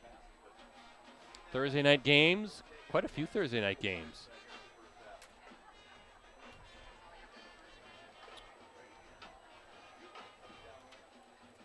And we're going to be back at it tomorrow night as we head to Hortonville at Aiken Field. Hortonville picked by WithSports.net. Ricardo, they're picked to finish 2nd in the Valley Football Association behind Wausau West. Tell you what, their defense There's a lot of good players, and that's without that Ben Smith coming out this year. Yeah, that's a surprise, isn't it? I know. Well, I talked to Ben Smith. He just wanted to concentrate on his track endeavors, his shot put and discus endeavors, but he's one of the top throwers in the nation. Anytime you're going to Oregon, home of Nike. Tracktown, USA. Yeah. I know he wanted to be a Badger. That's the thing I think that disappointed him. He wanted to play football at the next level, but when you got that kind of an offer from Oregon, you got to take it, BC. You got to take it. You got to take it. That's too bad, though. I'm sure the Hortonville coaching staff was like, ugh. But understandable, and that's Koski getting wrestled down at the 2. So another loss on that carry after the pre-snap penalty. If you're Ben Strickland, too many of those, right? You got to talk at the halftime to start cleaning those up. Koski, the ball carrier. And now you're behind the sticks again inside the 5, down to the 2 against a Rockets defense that To the 2-yard line. could make you pay here with a turnover. 13.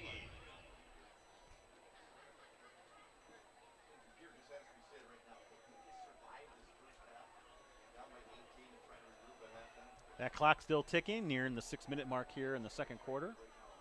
Now in the end zone, Brett. Yeah, and Arndt's going to sling it. Nice little pitch and catch to May, and They get them out of trouble there, didn't a they? little bit, at least about 2 yards shy, maybe a yard shy of that first down. Gain of 12 to the 14-yard line. So what, 3rd and One, yeah. one maybe? Yeah. 3rd and 1. Boy, if De Pere can convert, you have to convert on this. You got to flip the field at the very least. At the very least. I was thinking this is a big play right now. Boy, De Pere keep the clock running, keep at the very least flip the field, as you said, or just keep possession and keep milking the clock. But boy, if you're the Rockets, can get a stop, field position is going to, again, be quite favorable. Let's see what Arndt can do. Hand off to Champers, and boy, he's got the first. Yeah, hey, Brett, he was very patient, able to pick his way through the middle of that line. Good-looking running back. Yeah, took it right up to the 20, nice 6-yard gain. So good job by De Pere to get out of trouble. Picks up 6. But yeah, Hortonville West De Pere tomorrow Ball spotted at Aiken Field. De Pere. Yeah, West De Pere. I've always wanted to ask that question, but why isn't De Pere West? It's West De Pere. Yeah. Why isn't De Pere West? But why isn't De Pere East? Why aren't they known as East De Pere? I mean, I wonder if there was some sovereignty there, right? Well, like, we want to just be called De Pere. You call yourself something else, like Virginia and West Virginia. Yeah, or We're North not and going to South go Dakota. to East Virginia, yeah. Hand off to Champers. He's got a hole. And look out. Yeah. And That's a nice tackle. Yeah, there's Dean coming in hard. Dean's like, you're not running along that open space again, my friend. You know, speaking about De Pere, though, and those listening can correct me if I'm wrong, again, at PC Brescia, but I believe that city has 2 separate school districts. So West De Pere is its own school district, and De Pere is part of its own school district, separated by, of course, the Fox River. Thank you. I do not know the particulars. By the way, Appleton North leads Green Bay Southwest 28-0. Not that that's not really a surprising score. North, a very good team this year. Yep. Arndt looking for somebody to help bail him out. Oh, boy, bunch of Rockets there. Laying the hit. 3rd down coming up for the Redbirds. But yeah, tomorrow's live coverage will kick off at 6:45 p.m. The Phantoms, of course, they went to the Division II state championship game a year ago. Duke Chauval, he's a nice-looking quarterback. It's fun to watch him. And I had a chance to talk to him a little bit. He came up for the Elite 11, and we'll name those during the halftime portion of this live stream. Good kid, Brett. Real good kid. Had both him and the Kaukauna quarterback, Finley Dorio, and another quarterback, 3 of them in our Elite 11, Brett. Cade Rosenau of Clintonville. Oh, yeah. The Truckers. Threw for 32 touchdowns last year. Look out. Look out. Oh, wow. Oh, Heck of Brett, a pass. yes. Look at this. What a throw that was to May. And nice little drive going. Boy, that is just standing in there knowing you're going to take a lick, but good job by Arndt to find May. And a fantastic call. On the other side of the field, so that's a tough throw. And ball in Neenah territory at the 49-yard line. 25-yard gain, Brett. One of the longer gains other than that touchdown for De Pere. A little slow developing, Brett. Very and, slow you put developing. your quarterback in danger, but 25 yards later, they're in Neenah territory at the 49. Aren't showing off that arm to get the ball over to May, and now he's going to hand off to Champers, who's looking for some space. Boy, he's a tough, hard runner, isn't he? And he's patient. He has good footwork. Brett, he found that hole and exploded through it. I like the way the kid runs. I'll tell you that right now. 4-yard gain, 2nd down and 6. And that's what you want to see from your run game, Brett. Consistent churning of the yards. You don't always have to have 25, 30-yard gains. You get 4, 6, 7 yards here and there. That's what you want, consistency. And I'll tell you this much, those offensive linemen, they love that kind of a game, Brett, where they just get to lean on the defense. Mm-hmm. Run blocking, more fun than pass protection, right? Yes. There's Champers again, and not much there. I think number 70, Hudson Timulian. Tell you, Brett, I was an offensive lineman back in the day at Amro, sorry. And one of the best things I like to do, we ran the wing T, which very few teams run now. Yep. I think Muskego runs it still. Yeah. But I was an offensive tackle, and you pulled a lot. So there were tackle trap plays. Oh, those are the most fun. Being able to clean the clock of a defender coming across the defensive end. Getting out in space a little bit. Yep. Running behind me. I'm more athletic than I look, Brett. I'm very fleet of foot. I believe that. Not really, but I believe that. Thank you for entertaining me there. Third down and 6 on the 45. Aren't. Oh, little jump pass. Wow, what a catch. What a catch by Colin Alsma, the 6'2", senior wide receiver, using all 6'2" of that frame to pluck that from the sky. I thought there was no way Arndt had any chance of completing that, but he threw it high, let his receiver go up and make a play, and that's what he did. It's a long drive, Ricardo. This started at the 5. 11-yard play. Let me tell you something, Brett Alsma, he plucked that out of shark-infested waters, my friend. Good job by Arndt trusting his receiver to go get it and make a play. I was going to say he had his guy open, Brett, but that was good actual coverage by number 23. I don't want to say he was baiting the quarterback there, but I think Arndt did a good job of just kind of throwing that one out of bounds. Yeah, and that receiver was there, but I think the defensive back could have jumped the route. Did I say that? Is it Rades? I think so. Will Rades? He was looking right at the quarterback, Brett, almost baiting him to throw that. Will Radiz, I believe is how you say that. Okay. First down and 10 at the 34. I should say 2nd down and 10. Let's go, Rockets! 2 receivers, both sides of the ball for Arndt. Whoa, watch out. Look out, Brett. Watch out. Boy. Ooh, boy, that was a tough job. Risky decision by Arndt. He maybe should have just fallen on it. He tried to scoop it up, make a play, but there was too many rockets there quickly. Briones was in on that almost as quick as the ball got back. So Arndt's lucky that he when he tried to scoop it up that it wasn't knocked out again, because that could have been a scoop and a score for the Rockets as we're down to a minute to play here in this second quarter. With the tackle for loss, 7 yards. Brings up 3rd and 17, Brett, at the 41. And again, De Pere kind of, I don't want to say they're shooting themselves in the foot, but this is just some unfortunate circumstances with them, Brett, here. Nice drive here, and now it's almost short-circuited. 3rd down and 17. This is a lot to ask from your quarterback.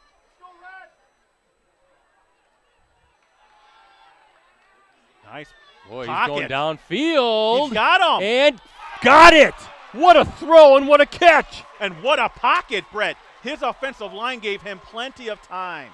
Plenty of time to complete that. Noah Fisher, 41 yards for the De Pere touchdown.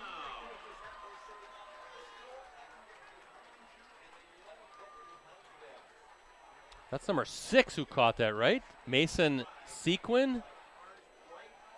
I heard them say Fisher. Yeah, but I thought that was number 6. Well, we'll see as they celebrate. Can you see over there? I can't. Either way, Brett, beautiful blocking by that offensive line. And the kick is good. Wow, what a drive. How many yards was that, Ricardo? I had it for 41 yards. 41 yards. 41 pass. There you go. Ah, Brett. Brett's all over it. I got the binocs. 29 seconds left in the first half. And that was a 95-yard drive, Ricardo. We're talking about how difficult it was for them to be in that situation, Brett. But, hey, you got to give credit to that Offense, I'm going to count the plays. 12 play drive, 95 yards Ooh. in about 6.5 minutes. Boy, that was fantastically done by the Redbirds. And how about Arndt just kind of standing there? He got time, and he's showing off. He's got a little bit of a zip on that arm, doesn't he? Beautiful throw, and kind of right over the middle towards the back of the end zone is Mason Sequin, the 6-foot junior wide receiver. Perfect pass. What a drive, because there were some moments there. Remember the pre-snap penalty to start the drive? There was down at the 2-yard line. That shows a lot of moxie, in I my guess. opinion. If you're Ben Strickland, you got to love what you just seen from your team there. That ball's muffed, picked up. Are we going to do this again? And a big return. That's number 18, Ashton Van Beek, the freshman. 6'1", 175-pound freshman out there.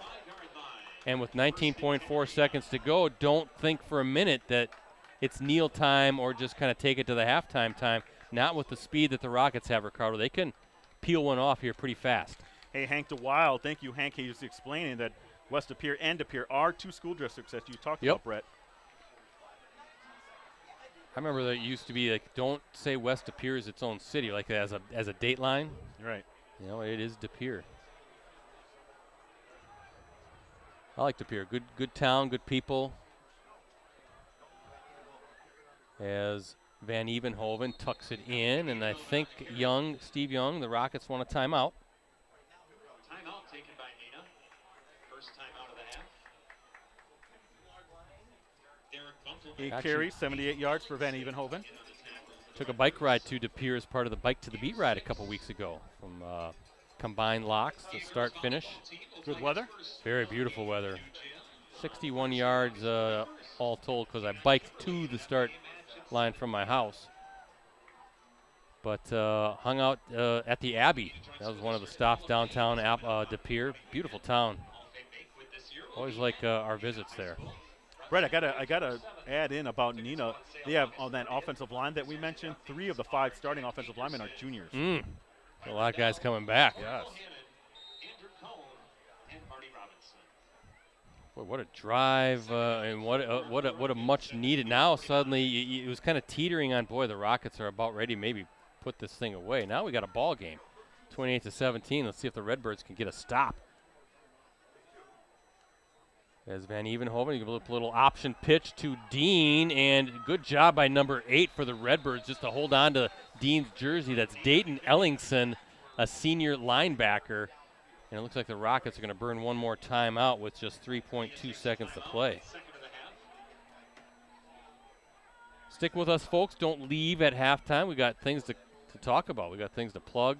Don't have the promos yet ready to run, but we got the big announcement was made this week about our Packers co-hosts as part of our Clubhouse Live show, and we're on the move to a new facility that I think folks are going to absolutely love. Very visible, well-known facility in Grand Chute, so stick around and see who the Packers co-hosts will be. A lot of intrigue coming up with the green and gold, Ricardo. Open up against the Bears, Ricardo's Bears, at that hayfield known as Soldier Field. Yeah, that is true. It is one of the worst playing fields you're going to see, but I'll tell you this, Brett, it's going to be nice to see young quarterbacks. It will be, right? Breath of fresh air. Yeah, hopefully. As Van Evenhoven is finally wrestled down, and the Rockets going to burn one more timeout with 0.7 seconds to go. They will. Now what do you do here, Ricardo? You're at the 35-yard line. 0.7 seconds to go. Final play of the game. Van Evenhoven has an arm too, and he's got a speedy guy in Grant Dean. Maybe this is where your tight end comes in. Nobody's expecting. It's 0.7. Yeah. Maybe you could get your tight end out in space and make some guys miss.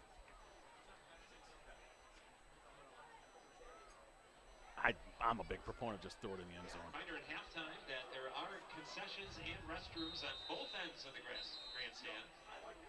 Sounds like the south end of the stadium has shorter lines. That's the end opposite of the high school. First and 10 for Neenah and De Pere, 35. Here you go, Brett. Well, we'll Three see. receivers. Yeah. See what Van Evenhoven wants to do. They're coming at him pretty hard, the Redbirds. Look out. And, yeah, nothing there. Nothing there. Good job by the Redbirds just saying, we're going to bring pressure. We're not going to let you sit back and just kind of scan the field. We're going to make you run and get you uncomfortable, and that is how the first half comes to a close. Ricardo's going to take his time to update his X account. X-Twitter. Find him at Ricardo De Leon. I'm at PC Ricardo, and Rosie's at Metal Rosie, METALROSIE. All right. But a fun game as we look at our Cellcom and Cooney's Embroidery Sportswear scoreboard. 28-17 is the lead. We got a lot to talk about, as I said, digitally at USA Today Network Wisconsin. But Ricardo, I guess first, some quick first half thoughts. So what do you think? Explosiveness. How can you not describe? Well, actually, both offenses. If you think about this. But yeah, Neenah, what? Multiple plays, 50+ yards. Grant Dean's been the star of the show. And then for De Pere, Brett, they've shown a lot of moxie in coming back. They didn't a lot of teams, when you're getting down, you're at a new place, the hype is real big for Neenah. You I wouldn't say tend to fold, but you kind of tend, sulk a little bit. No. De Pere came right back, a couple long pass plays. They're back in this game, Brett. They're only out 2 scores here. 28-17, only 11-point game. Though I will say, I'll have to check to see if I think Neenah gets the ball to start the second half, I believe. So you do have that going for against you. But let me step out here for a second, Brett. I'll let you handle anything coming up, and I'll come back with the Elite 11. Absolutely, yeah. As Ricardo steps out here for a moment, it gives me an opportunity to talk about Clubhouse Live, our Green Bay Packers show, season number 15, kicking off on September 4th. And just made the announcement this week that our Packers co-host will be All-Pro return man and defensive back Keyshawn Nixon, and the veteran and versatile tight end Josiah DeGuara. Those guys will take turns alternating each week to be our co-host, and they'll each bring teammate guests. Again, I said start September 4th. We're going to have a special guest that night. That's Labor Day night, but that gets us ready for that Week 1 showdown between the Packers and the Bears. And then Nixon and DeGuara will join us September 11th show. And then from there, they'll start alternating. There'll be a couple Monday nights. It's always Mondays at 6:30. A couple Monday nights maybe where they can't make the show. If there's a Thursday night game, then we'll have a special guest. But for the most part, Mondays at 6:30. And we are moving to a new location. We will be at the Fox Club that's upstairs at Neuroscience Group Field at Fox City Stadium in Grand Chute, home of the Wisconsin Timber Rattlers. They have a beautiful banquet room. Spacious, can sit up to 250 people. Parking is going to be free at the stadium, easy on, easy off, because the stadium is visible off of I-41. So if you're up in Green Bay, for instance, and let's say we have Jordan Love on the show, because we have had him on the show in the past, we expect that he'll be on again. You might want to hop down 41, and in less than a half hour, you're at Fox City Stadium with free parking, free admission, doors open at 4. And it's first come, first seated, but you won't have a difficult time finding a place to sit. A lot of spacious seating at the Fox Club. So really looking forward to that. And they're going to have ballpark food, traditional, and they call it elevated ballpark food. Elevated. So think about those crazy cholesterol rising burgers. The only elevated I know is my blood pressure, Brett. But they are good and tasty, and they'll be serving those as well. Ricardo, I know we did a test over there on Monday, a live stream check, and you saw the menu. And yeah, it looked really good. I thought some of the – and look, I'm not being a shill here for the T-Rats, but I thought it was moderately priced. Yeah. I thought it was fairly priced, especially some of the stuff for the kids. Yeah, especially when you talk about restaurants you go to. I think it's very, very competitive. So I think folks are going to love it. You can see Nixon, DeGuara, teammate guests. Have a burger, have whatever you want to drink, have a spacious seating, very comfortable, free parking, free admission.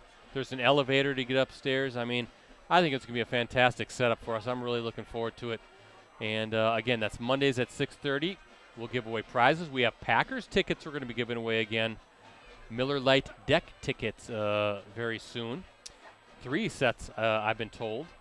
But if you can't make it in person, which we wish you could, but you can always watch it live online, any of our websites, any of our Facebook pages, that includes Packers News, and our USA Today Network Wisconsin YouTube channel. It's all over multiple platforms. So really looking forward to a new season of Clubhouse Live with Keyshawn Nixon and Josiah DeGuara at the Fox Club Neuroscience Group Field at Fox City Stadium. Again, home of the Wisconsin Timber Rattlers. I want to give a shout out.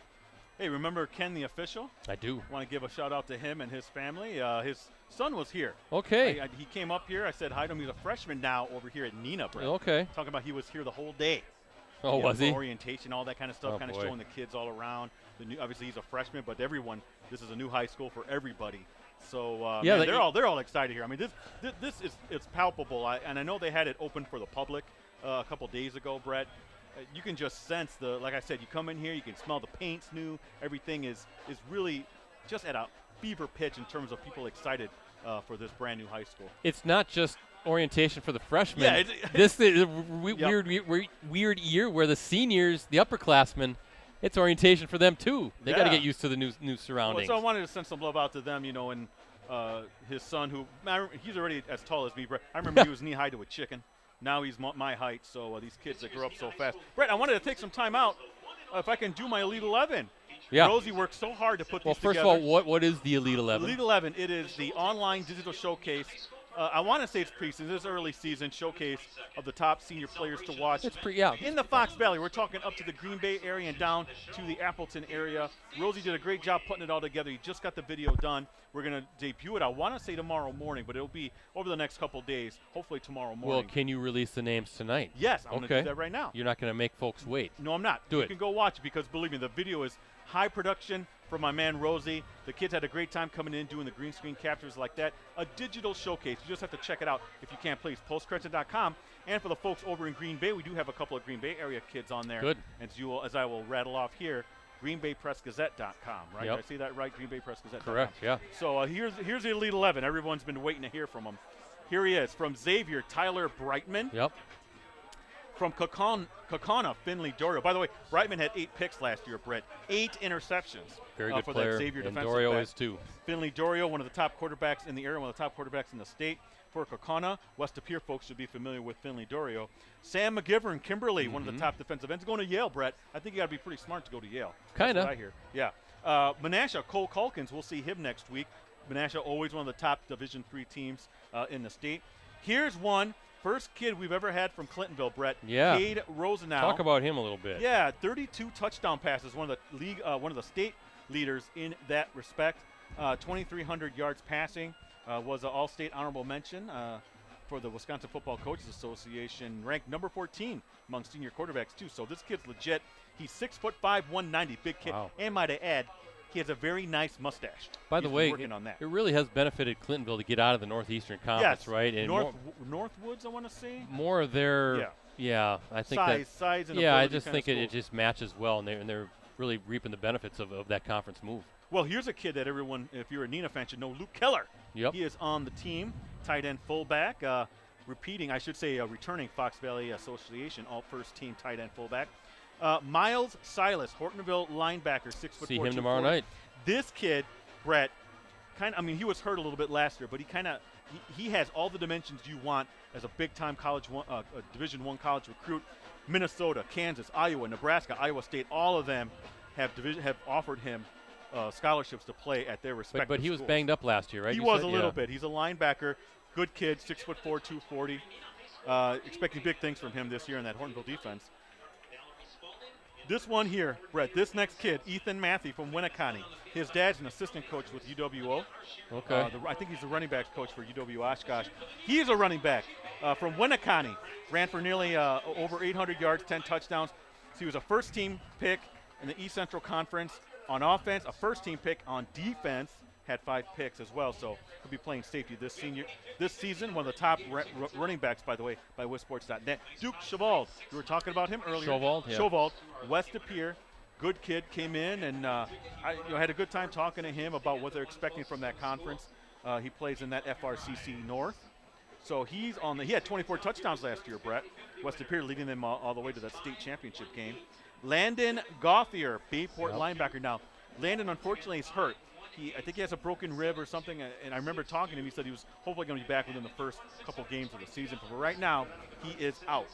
But he may be out on the field, but he's on our team. Brock Arndt, Appleton North linebacker, tight end, ranks. Oh, what do we have him here? He's a top-ranked senior linebacker by WisSports.net. Brett, leading that phenomenal Appleton North Lightning defense. Brett, top recruit, all that kind of stuff. Brett, we're expecting big things from Brock Arndt this season. And that is he wraps up that Elite 11, Brett. Again, look for that video tomorrow morning. I'm hoping we can get that posted tomorrow morning and just in time for the big slate of games on Friday. We're going to see a number of those Elite 11s. I mean, we got, Keller here tonight, and then tomorrow we got Hortonville, who has Silas, and then Chauvold for West De Pere. Well, I remember Chauvold, you weren't at that state semifinal game. We streamed at West De Pere Kaukauna. That was at Schwabenon. It was me, Rosie, and then Mike Sherry. Mike Sherry, by the way, will be on with us tomorrow night. Yes, I have to be at a wedding, not my own. I got to go to a buddy's wedding. But I remember Chauvold he was kind of backing up towards the near sideline and just uncorked a laser that night, and just remember being kind of wowed by that throw. I remember West De Pere taking advantage of a lot of Kaukauna turnovers. It was a good game until Rosie, probably about the fourth quarter, right? And then I think West De Pere started pulling away. I remember a long touchdown run by Najee Mitchell, really iced it. And then, of course, West De Pere getting to the state finals, losing. I forget now who that was to. Kettle Moraine? Was it Kettle Moraine? Maybe if they're Division II, it was Kettle Moraine. Yeah, I think that's right. So, but we'll see. We'll see Sam McGiver next week, and well, we might not see Landon Goth here. But by the way, Kimberly, no Week 1 game now. Right, and that was unfortunate for them. Anytime you have those kind of Milwaukee Marshall, that's a Milwaukee City school, and we all know about Milwaukee. The Milwaukee City schools really struggle with numbers, struggle with interest. It's one of those things. Their top players always go to the suburban schools, so that was kind of tough. Either way, it was probably going to be a lopsided game, I'm going to imagine. Milwaukee Marshall, for competitive reasons, look, we just can't do that. We can't put our kids to that.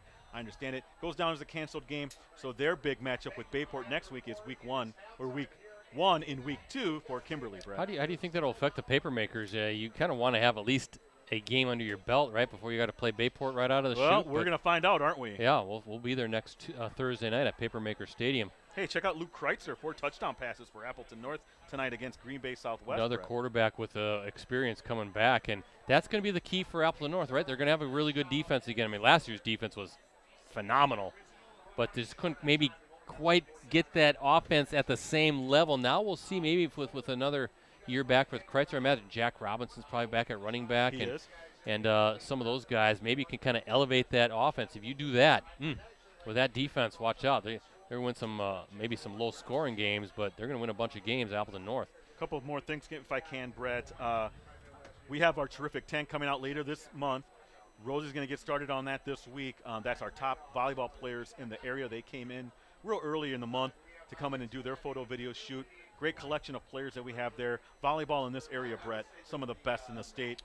Appleton North is always in the Division I field at state. Xavier won the Division II title. Then you go over east, Howard's Grove is always a very good program. I think they've won 3 straight Division III titles. Then you go up a little bit more north, got Luxembourg Casco. Yep. They're always in the Division II field, it seems like. So great volleyball players. We're going to showcase them later. It'll be the girls' turn to showcase them later in the month. And also, Brett, I'd be remiss if I didn't mention the Varsity Roundtable. We're slated, that Wednesday of the first week in September. You said September 6th, September right? 6th. We want to have everyone on board and get that going. And, Brett, highlighting the very best teams that we have in our area. We try to hit as many of the top teams when it comes to volleyball, football, possibly what we talk about, cross-country runners. We have a great cross-country, great number of cross-country athletes in the area as well, Brett. So look for that starting September 6th. And Rosie's going to put together a new intro for that. And I also have to say we're going to be honoring high school teams now as part of Clubhouse Live, a new segment, yes. Our Packers show. So we're going to have teams in. We already have a team committed to that the first week of Clubhouse Live. We'll mix that up too, football, volleyball, that sort of thing. But volleyball, boy, that really has taken off around here, hasn't it? It is. Within the last, maybe decade or so? Brett, every player on I'm just going to say this. I'll give you this. I'm not really, the cat's not out of the bag when it comes to this. All 10 players of my Terrific 10 are Division I recruits, essentially. Think about that. That is incredible to think about. Yeah, Howard's Grove with the 3-peat. We gave Coach Brett Damrow our Coach of the Year as part of the Northeast Wisconsin High School Sports Award Show, virtual show this year. That leads me into making the announcement that I have been told that we are returning to a live show this next spring, and that is a no matter what proposition. Brett, that makes me so happy. Anything else you can give us in terms of I'm details? guessing it will. I'm guessing it'll be at the Lambeau Field Atrium in Green Bay again. It stands to be where it would be, right? That's where it was supposed to be this last year, and unfortunately we had to pivot, do some last-second changes that were out of our control, so we turned that around, made it a virtual show. Same with our colleagues down at the Journal-Sentinel, and nice to hear that we are on the roster for the events team throughout the company, one of 22 shows, us in Milwaukee, and probably in May again. Probably have to move it up a little bit just to try to avoid all of the regionals and sectionals that the spring sports has at that time of year. I don't think we can wait till June because usually around Wisconsin anyway, folks are kind of out of the house and gone. But we'll see. We'll talk about it. But sometime in the spring at the Lambeau Field Atrium, I'm assuming, presumably, we will have our Northeast Wisconsin High School Sports Award Show live and in person again. So that's exciting. I'm there's excited a lot to of see it. stuff we're getting to, right? All of a sudden, here we are again. Vacations are over. It's time to get back on the swing of things. I had a lot of July kind of downtimes because I just had it burn some of that time. It's a good month to take kind of kick back, and even a little bit in August, and all of a sudden we're off and running again. Brett, I wanted to just a few things to point out here. Van Evenhoven, 10 carries, 92 yards. Okay. So good day for him. And obviously we talked about Grant Dean and the 4 touchdowns. This kid, I mean, just gauging off this game. We always have a short list in terms of what, because I always put together my all-area team. He was already coming in on the short list of players of the year, Brett. He's making a phenomenal case to put himself at number 1 right now to start the season. This performance just in the first half of this game against an FRCC foe now, to me is impressive. Good conference, because you're seeing the versatility of Dean. Reminds me of last year when we streamed the game at De Pere. It was the Neenah at De Pere. We did it up there, and I thought, didn't Jace Jenkins have a similar type? Yeah, little breakout game. Yeah, sure. kind of a breakout game, a bunch of touchdowns. So, yeah, Grant Dean doing well. That gives me an opportunity to run down the scoring for the Redbirds. We have the kicker, Logan Dost, with a 32-yard field goal, made it 3-0 in the first quarter, and then we saw at the end of the half a 41-yard hookup from Easton Arndt to number 6. That was Mason Sequin. And then in between, 1, 2, 3. Oh, check that. Also, I can't forget about number 10, Caden Champers for the Redbirds. Don't forget about him. That was a nice run. Yeah, early in the second quarter, he had a 59-yard touchdown run. So those are the 3 scoring plays for the Redbirds. For the Rockets, they have 4 scoring plays, and Grant Dean has them all. 40-yard touchdown run, 3-yard touchdown run, 17-yard touchdown run, and then the 88-yard kickoff return for a score. That was with 10:35 to play in the second quarter. So you add that all up, and it's 28-17, Rockets with the lead, and they're going to start the second half. By the way, Champer 6 carries, 75 yards, Brett, to lead De Pere. Yeah, he kind of came in and gave the Redbirds a spark, didn't he? Absolutely. So second half, going to start with the Rockets receiving the ball. And a squib kick. Kind of felt they would try something like this, Brett. Yeah, Rockets looked like they were ready, didn't it? And that was number 83 pouncing on the squib, Luke Keller. Squib kick is recovered by the Rockets. You can't fault the Redbirds maybe trying to use that momentum that they ended the first half on, and trying to get things going there in the second half.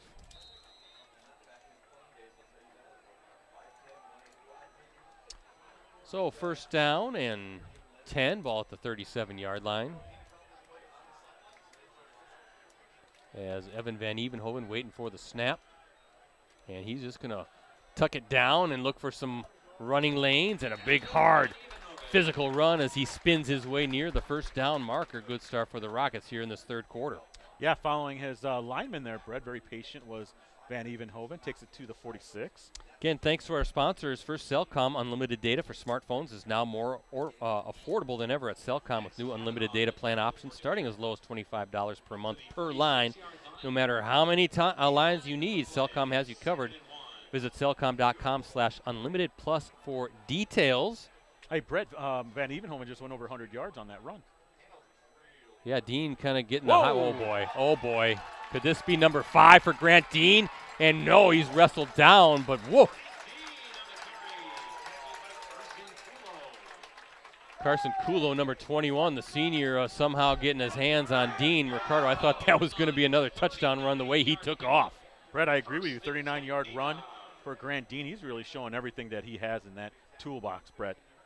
This kid is something special, and just a junior.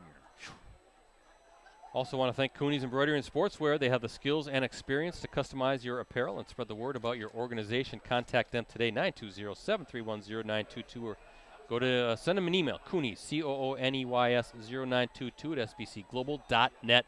First and 10 for the Rockets at the 15-yard line. Whoa.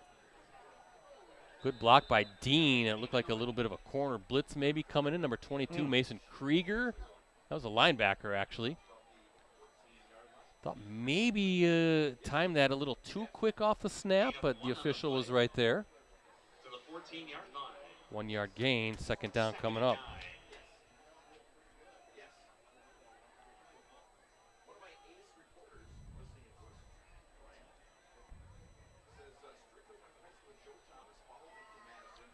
Ball's at the 14. Yeah, that's where they have it. Okay.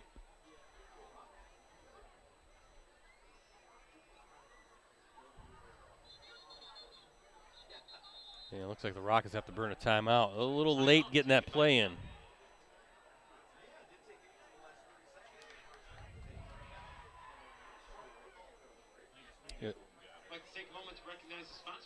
Talking about the school guys, you kind of mentioned it, Ricardo. Neenah High School recently had its dedication. 5,000, 6,000 folks came into the school the other day. Proud folks too. This is a beautiful, beautiful facility. Everything here is brand spanking new. It's the do I dare say is it the pearl of the Fox Valley? Is it the? It could be. Van Evenhoven out of the game right now. Looking at the quarterback, or the trainers, looking maybe at that left hand, left arm. Who's that backup, Brett? I can't So it see. looks like number 18 is the backup quarterback, Ashton Van Beek, a freshman in at quarterback for the Rockets. And the direct snap is to Dean, who's going to hand it off. Oh, wow. And just like that, touchdown for the Rockets, 14 yards. That's Chase Collins, number 44, with the score.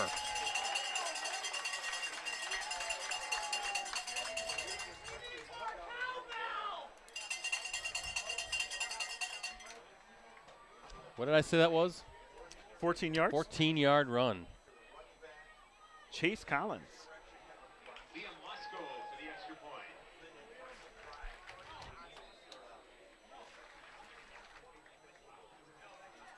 So Dean taking the direct snap with Van Evenhoven on the sideline, coming out after that last, or the previous play is Wasco. No problem there. So hopefully all is well with the Rockets quarterback. In the meantime, as we look at our Cellcom, Cooney's Embroidery and Sportswear scoreboard, now Neenah now up 35-17, back to an 18-point deficit. But a bit of a concern, I would say, Ricardo, for the Rockets. Yeah, Rosie, do you have it on young Van Evenhoven? I see them right there, yeah. Can't quite tell what they're looking at. Van Evenhoven doesn't look to be too concerned.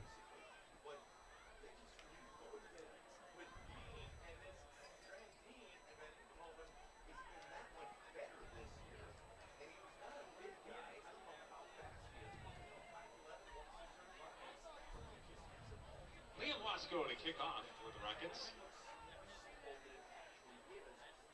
Lucas Koski and Hayden May deep for De Pere. Koski and May back to receive this kick, and Rockets strike first and fast to open the second half. Ricardo, the Redbirds have to answer again. They do. Backs against the wall.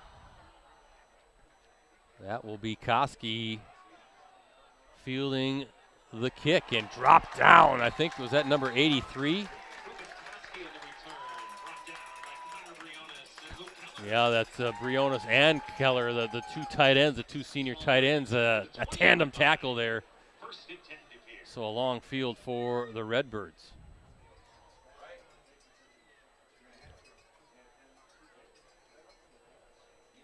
Yeah, they're going to continue to look at Van Evenhoven. They're kind of looking at that left forearm right now. So hopefully it's nothing serious. Plenty of time here for De Pere. Now, the one thing you want to do is avoid turnovers, number one, and number two, negative plays as Arndt takes it off the left side. Yeah, Arndt did a good job on low snap, but Luke Young there were kind of setting that edge, making sure that Arndt didn't bounce it outside and making that dive at the ankles, and Arndt's down.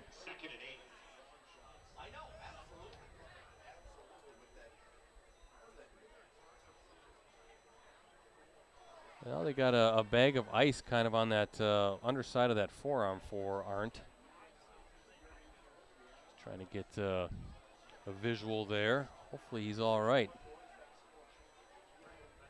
No, they're going to wrap that up. Hey, he might be done for the night. You're talking about Van Evenhoven. Or Van Evenhoven, I'm sorry, Van Evenhoven, yeah. Arndt now going to fire it. Almost intercept. Might have been intercepted. No, it was caught. Brett, that went through about a couple of kids' hands. Yeah, and it was Colin Alsma coming up with it for the Redbirds' first down. Just like you draw it up.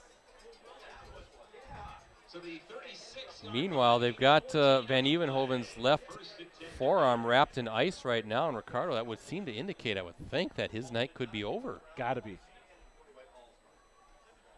Now it's on your defense to kind of take this one home, am I right? Absolutely. And on offense, you got the freshman quarterback. I mean, there's a lot of weapons around him to kind of make his job easier as well. So first down, Arndt, handoff to Koski, and good job by Dean, just out of nowhere. Just you see this red blur and just dropping Koski right at the line of scrimmage. Looked like Koski had some space, but Dean looks like a dart coming in and putting an end to that play. Yeah, it's Rosie, a rocket coming in like a rocket. Second down and 10 for the Redbirds. Redbirds got some big offensive linemen too. Arndt looking left, trying to freeze that defense a little bit, but a wayward throw. Intended receiver was Noah Fisher. So third and long coming up. Kind of another big moment, right? De Pere needs to answer, keep themselves into the game, but boy, what an opportunity here for this Neenah defense to get off the field and get that explosive offense back on. And looks like we'll see the freshman quarterback for the Rockets the rest of the game.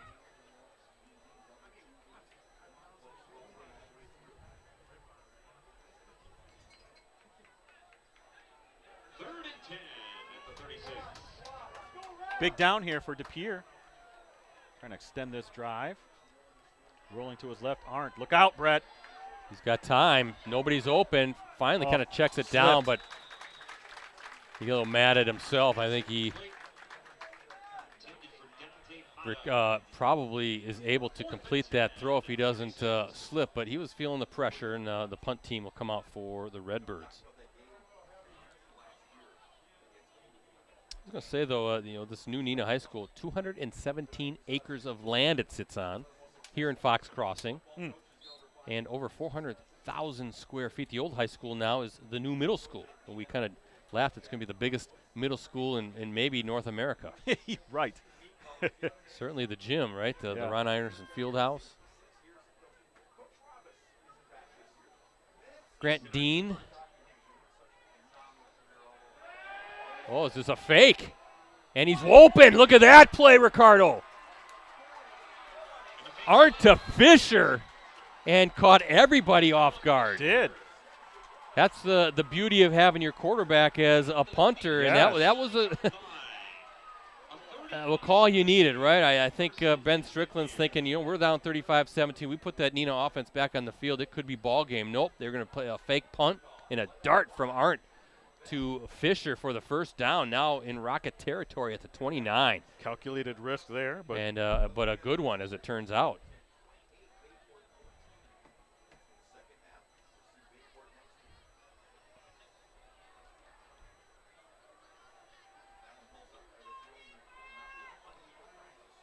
How about that right tackle for the Redbirds? Chris Pace, 6'3", 370-pound junior. Big kid.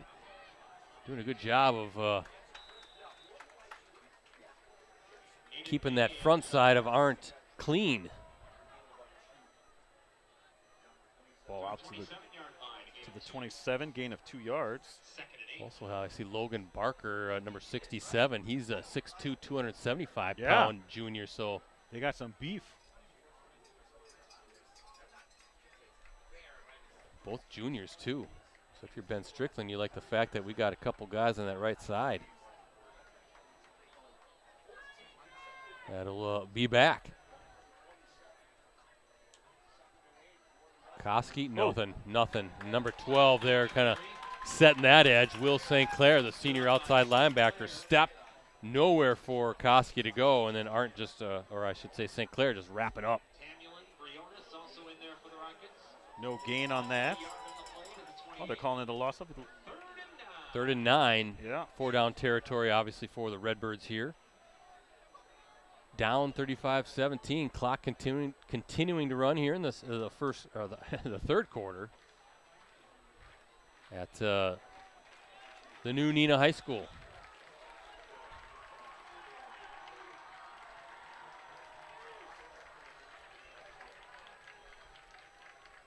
High snap. Arndt's got it. He's got time. He has a guy open. Wide open.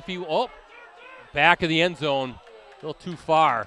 And he had him open if he had seen him earlier, Brett. Yeah. Got a good arm. So 4th down, Redbirds will go for it, down 18. And deep in Neenah territory.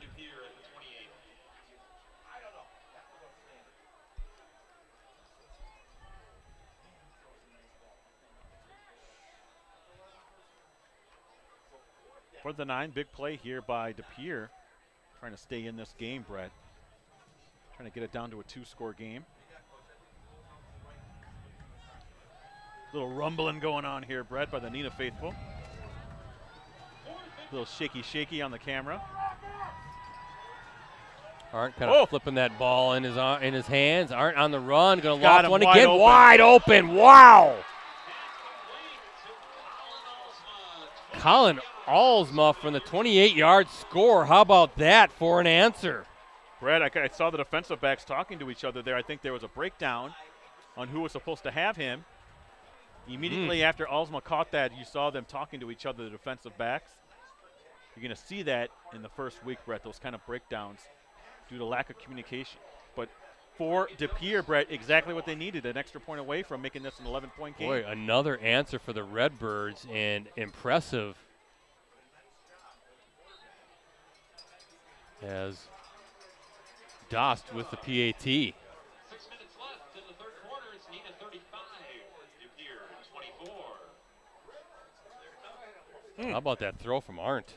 Nice. He's got an arm, doesn't he? Well, not just that. He rolled out of the pocket. You know, there's pressure right up the middle. Yeah, it's not like he's just dropping back and kind of Yes. camping out. He's moving around and showcasing his arm talent. And what an answer. We got a good ball game here with 6 minutes to go as we look at our Cellcom Coonies Embroidery and Sportswear scoreboard. 35-24, Rockets with an 11-point lead, but some of these explosive touchdown plays. That's a 28-yard pass from Arndt to Alsma, and then you have the 41-yard pass. That's the second touchdown pass of the night from Arndt. That was to number 6, Mason Sequin, and of course the 59-yard touchdown run by Caden Champers. So De Pere saying, hey, we got some guys that can score or come up with chunk plays or chunk touchdowns just like you. And now we know that starting quarterback Evan Van Evenhoven still on the sideline there with his left arm wrapped up in ice.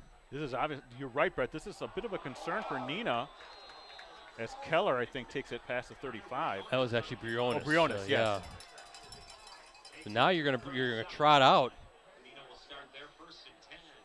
your freshman quarterback, your freshman backup quarterback.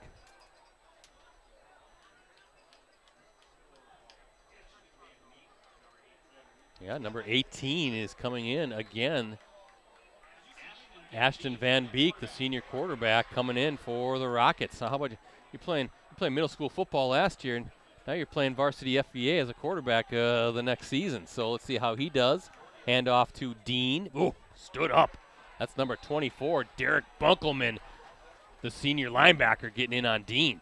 Well, they also have options here in terms of what they can do with Dean. You can obviously make him put him in the Wildcat as well, Brett, run him out of that. The offensive line's going to open up holes, so you can really just go to a ground-based kind of game and you would think churn out some yardage just to take some time off the clock. Remember the Papermakers did that. I'm trying to remember. It was just a couple years ago they would direct snap. Was it Martzel maybe that they used quite a bit? Not the true quarterback, but used him in Wildcat type stuff. There's a hand or a snap.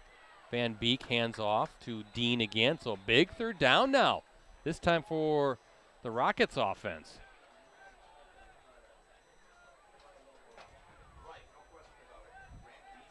Boy, if you're the Redbirds defense, Ricardo, you can get a stop, get off the field, and momentum. Yeah, their way right now. Exactly, their offense aren't finding a little groove here, Brett, for De Pere on the offensive end. Well, 3rd down and 4 is a little swing pass to Nice Young. block. Beautiful block, but is that Dean on the block? My goodness, he's doing it all, Brett. I just saw Young with the pickup, but how about trusting your freshman to make a play there? Make the read, make the play, and a first down right at midfield for the Rockets.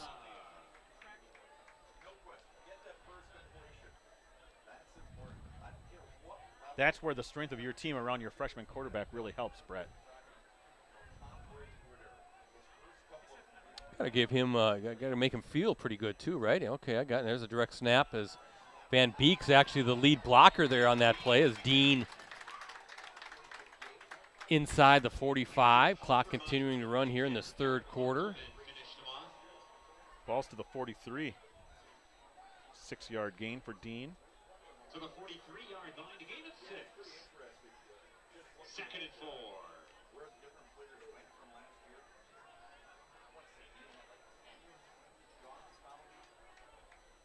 So Dean in the backfield again with Van Beek. Oh, direct snap again. Yeah. There's no reason to do anything silly, Brett. Just make it simple.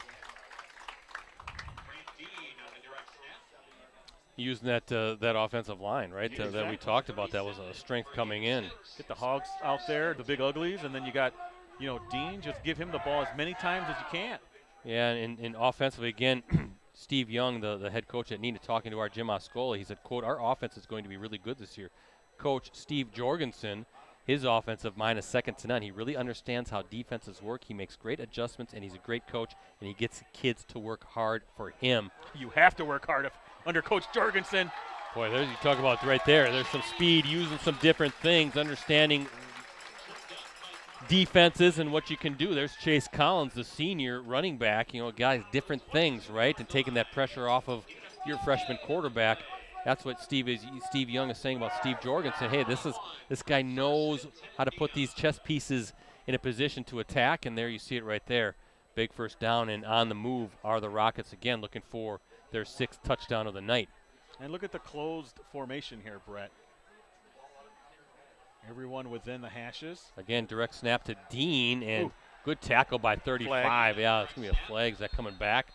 But Max Kavanaugh, the junior defensive back, tripping up Dean, and that's going to be a hold against the Rockets. So maybe there's the break the Redbirds need, push the Rockets back 10 yards, and now the Rockets offense operating behind the sticks on first down.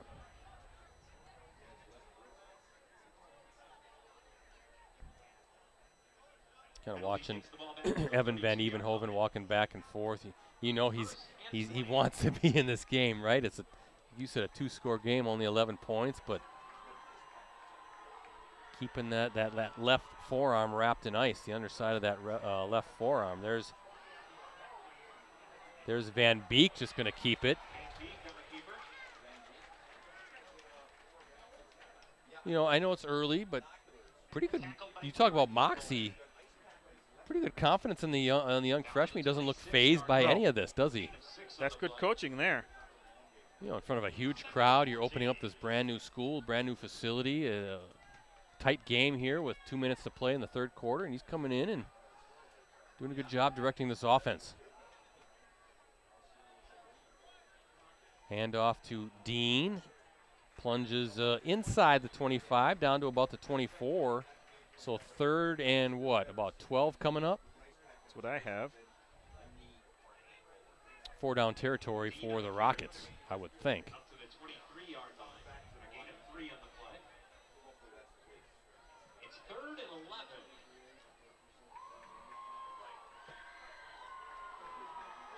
I think it's actually 3rd and 12, we'll say. Ball on the 23-yard line. There's a little,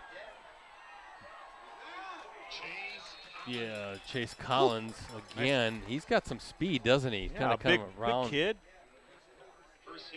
Little misdirection type play. So 4th down and 3 coming up. Ball will be at the 15-yard line. Now you have a decision. Do you want your field goal kicker to go out and make this a 14-point game? I see Luke Young now coming into the game, so now they're going to keep their offense on the field, Ricardo, and try to pick up this 4th down. Big spot in the game. Van Beek. Yeah, got to trust that offensive line, Brett. Oh, the direct snap this time, and it is, spinning his way. I think he's shy. I think he is shy, too. He is shy. Collins wrapped up, and the De Pere defense comes up with a stop. Look at number 21 doing a little celebrating with his coach, Carson Kulo, the senior defensive back, and the Redbirds with a big stop. 53.5 seconds to go, only a 2-score game. Kind of a slow developing counter kind of play, Brett. I think there was an opening there for Collins, but that closed in a hurry. So give credit to that De Pere defense, Brett, for circling the wagons and stopping that drive. Yeah, I didn't see who the first defender was there, but kind of got Collins slowed down, right, a little bit, and was able to let his teammates clean up from there. Brett, that was a 10-play drive that they just stopped. Took a lot of time off the clock, and here's going to be another pre-snap penalty. Too many of those for the Redbirds. Something to work on for next week for De Pere. But Rockets didn't come up with points, but they took a lot of time off the clock and certainly field position, long field for the Redbirds. Just kind of looking at the Redbirds schedule. They're at Wausau West next week. Again, Wausau West picked to finish first in the Valley Football Association. Good matchup. And then at Pulaski. How about that for a three-game stretch? At Neenah, at Wausau West, and then at Pulaski. You're finally home week 4 against Green Bay East. Then you have games September 22nd against West De Pere, and then October 6th at Bayport. So De Pere definitely has its work cut out for itself, but who knows? I mean, they're in this game, and there's Arndt trying to make a move. Somehow you can sneak out a win. You're feeling pretty good about yourself going into that Week 2 matchup against the Warriors up in Wausau. 5-yard gain. Brings it back to the original line of scrimmage. 2nd down and 10 now for De Pere.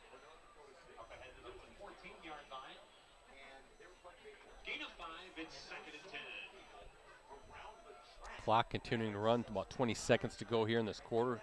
Thinking this will be the last play of the quarter here on 2nd and 10. Let's see what Arndt has up his sleeve here. He's got plenty of time looking downfield. Nope, now on the run. Just nice swings play. It over. Was that Young? That was Young. It was off of Fisher's hands. That's a pick 6. Yeah. Both players, Fisher and Young, kind of their heads down thinking they both should have had that. Good coverage downfield, though, because Arndt was looking at a different read, wasn't there, then had to scramble a little bit, found Fisher. But almost a disaster for the Redbirds, but Yeah, able to keep it. Young on the when they're looking at the tape tomorrow or whenever they do, that's a missed one. That's a missed those one. plays don't come Right. your way very often, do they? Certainly not that easy when it was basically right in his hands. 5.4 seconds to go. 3rd and 10 for the Redbirds. And Arndt, he always kind of flipped that out off the snap. He's dancing around, but all day to throw. Now he's on the run. Look at that defense, though. He's got a long way. Oh, did I? No, I thought I saw it. Is there a flag? I thought I saw one come. There it is. Yep. That's coming back, isn't it? They had me going, But Brett, you got to give the secondary for Neenah credit. They held ground. But credit that offensive line. They're giving Arndt some time right now. It is holding by De Pere, which you have to take. Oh, yeah. Half the distance. So bring up a 3rd and 17 at the 7, I'm guessing.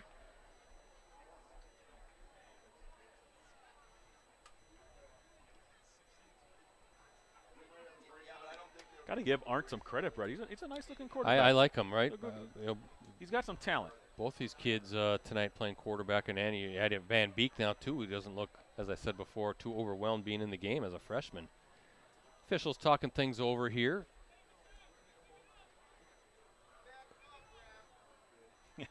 You hear some of the Neenah faithful saying, back him up. Easy call there. You take the penalty.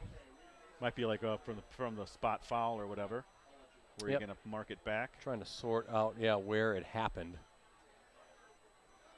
And as the officials do that, both teams will retreat to their sidelines because that's the end. It's the end of the third quarter. So it's going to be at the 7, I believe.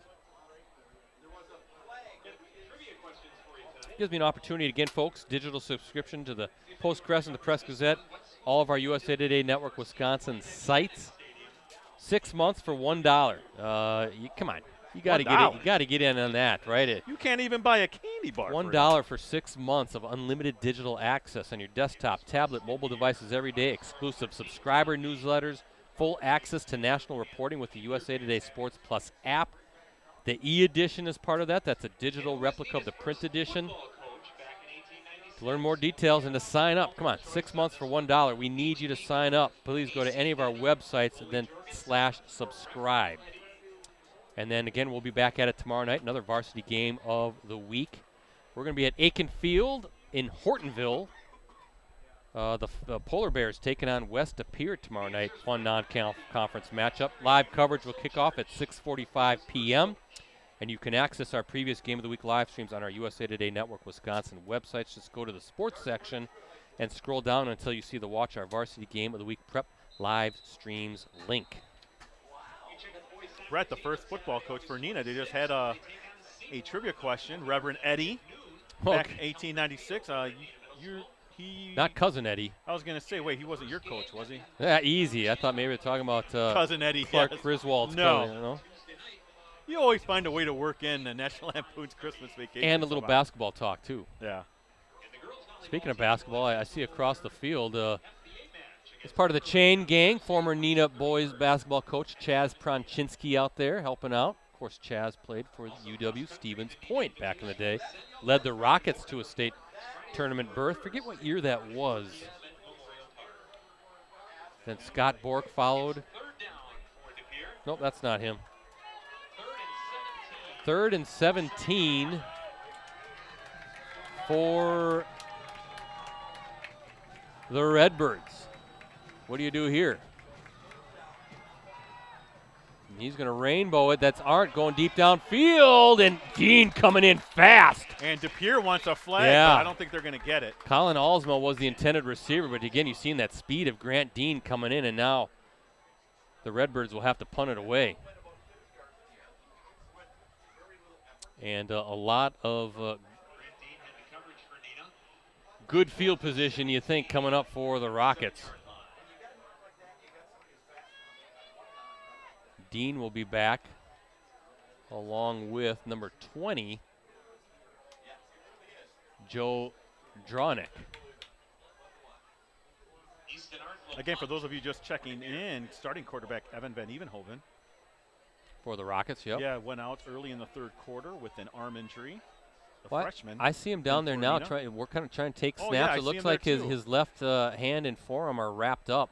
So maybe he's going to come back in. I don't know. He doesn't have a helmet ready, so we'll see. He's trying to see Maybe how that arm or that hand feels. And then try to convince the coach. You know how the players are, Brett. Yeah.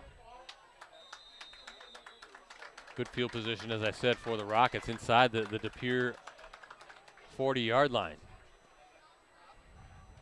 And the ball's marked dead at the 39-yard line. Yeah, Van Evenhoven not going in right now. You can see the trainer still looking things over. He doesn't look too concerned.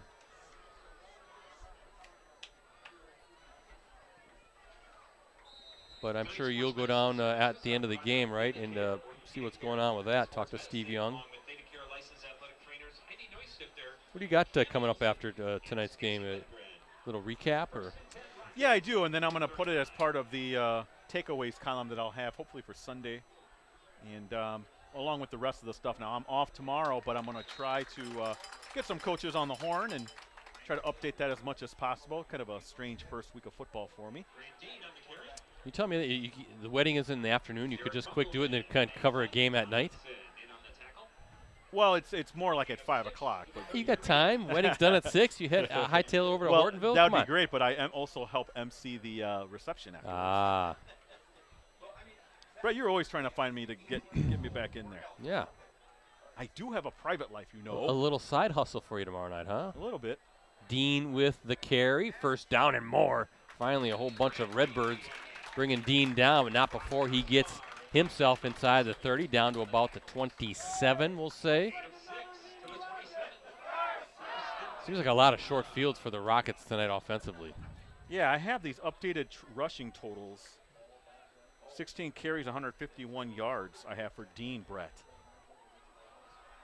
Very nice night for Dean. Dean with 4 touchdowns, 3 rushing, also the kickoff return for a score. Direct snap to Dean again, looking for some space, gets through, stood up though by number 24. That's Derek Bunkelman, the linebacker again. Again, I really like what they're doing here, Brett. Just help out your freshman quarterback. Yeah, don't put too much on his shoulders No. right away.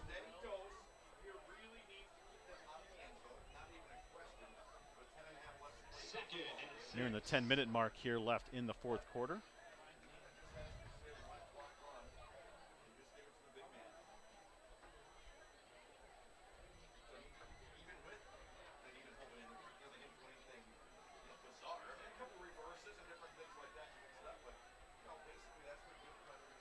Handoff, Van Beek to Dean, Oh. bounces it out, watch out, oh, still on his feet, Great balance. and dives for the pylon, he is in.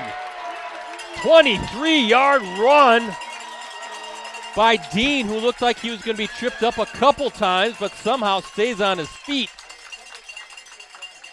And that's his 5th touchdown of the night, 4th on the ground.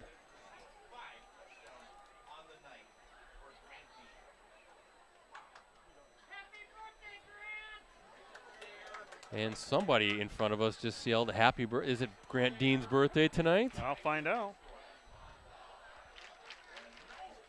What was that, 23 yards? 24 yards, I think? Or you have 23? Well, I'm just going by the scoreboard. It said 23.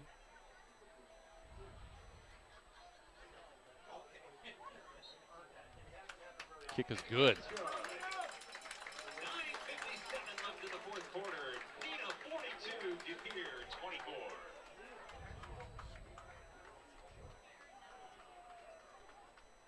Five touchdowns for Dean.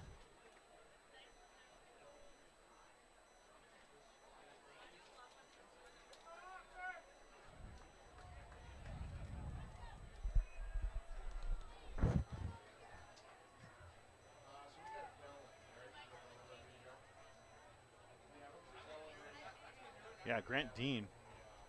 We really had a breakout season last year as a sophomore. He might have played as a freshman. I'm trying to recall. But we knew he was going to have a big year this year, and he couldn't have started this opening game on any more of a higher note. Again, 5 touchdowns for Grant Dean, and he did it in a couple of different ways. 23-yard run, Ricardo, you were right. You look at his touchdowns, 40 yards, 3 yards, 17 yards, 23 yards. And then you add the 88-yard kickoff return for a score. 5 touchdowns tonight. 5 of the 6 by Grant Dean. 18 carries, 178 yards, Brett. 18 carries and 4 touchdowns rushing, and then, of course, that kickoff return as well. Whoa, whoa, whoa. Good job by Koski to pick up the loose ball. What a game for Grant Dean. That might have been the most impressive run, though. A couple times that they dove, the Redbirds defenders kind of looked like they were going to trip him up at ankle tackles, and somehow kind of balancing on one foot for a little bit, maintains his balance, and then at the same time turns on the jets again and just gets his way to the front pylon for the score. Brett, that comes from all those squats and the deadlifts and the. What are squats? What is that? When the bar's on your shoulders. Oh, and okay. and you're going on, yes. And but that to break those kind of arm tackles around your legs takes a tremendous amount of leg strength. Obviously, Dean, we all know he's got the explosiveness in his legs. Also a top sprinter. As we have what was this now? A flag or something? Unsportsmanlike on the Rockets. I do squats too. I usually squat down, looking what's on the bottom of the fridge, looking for some snacks at the end of the night. You're just Does that count? Are you looking at your spring green mix that's been sitting there for 2 weeks and just kind of spoils everything? You're looking for a piece of cake or a piece of pie in the bottom of the fridge, And I know my fridge always loves it when I bring home a nice, mix of greens and I put it in the bottom, crisper or whatever, and it just sits there for 2 weeks. It always welcomes a new one, and then I toss it out and put another one down there. And then the greens are browns, right? Yes, exactly. There's a little sidearm toss from Arndt to, looks like May. Collins with the tackle. Rockets in command here, 42-24 in this Week 1 non-conference matchup. Be sure to join us again tomorrow night, Hortonville and West De Pere. Oh, that'll be fun. A couple more of your Elite 11s will get to check out. And you get to hang out with Mike Sherry. I do. Beautiful facility at Hortonville as well. So many facilities around here now in the Fox Valley with turf. Watch out. Arndt's good. Oh, he was chased and almost picked off, but that was number 12, Will St. Clair again, the senior outside linebacker, coming in hard, forcing Arndt to get rid of that. We've called St. Clair's name a few times tonight as well. Yeah, then again next week, 2 games again. And that is Kimberly Bayport. We got to do that one, right? At Papermaker Stadium next Thursday night. And then Neenah Menasha next Friday. Check out the Rockets again for the 99th meeting between those 2 neighboring rivals. Get to check out the brand new media press box at Calder Stadium. Looking forward to that. I was talking to John Yoke here about this facility, though. He said it was actually designed for track. Okay. You can see you go up higher, right? Good sight lines, 9-lane track. You can see everything where they have the jumps, the throws, everything kind of going on. You'll be able to have a real clear vision. Have some sectionals here, huh? Oh, BC? I'm sure. Good job there. Is that Dean again getting his hands in on that?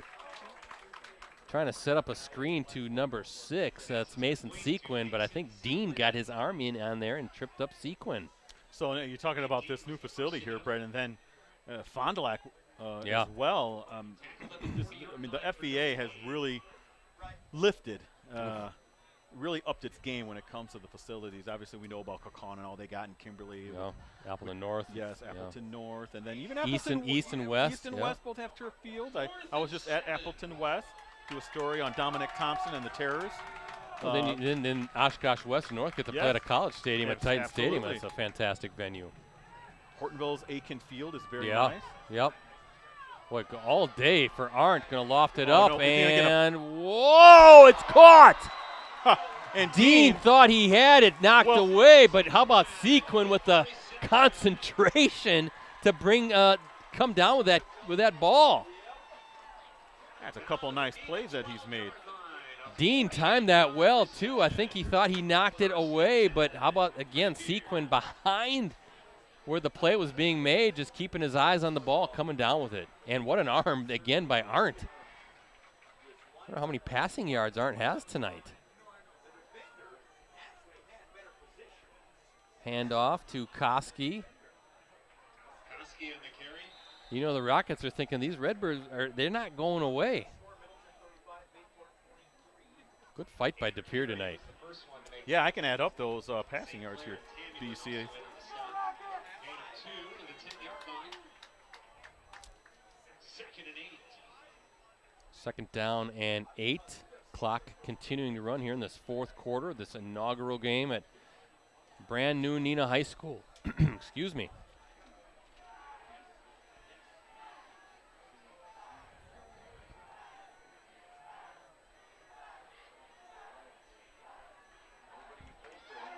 And Arndt is dropped down. Number 82, guess who? Connor Briones, the outside linebacker. We've called his name a few times as well for that Neenah defense. That's going to be a loss. Was that the running back? I missed that. That was Arndt. Arndt, okay.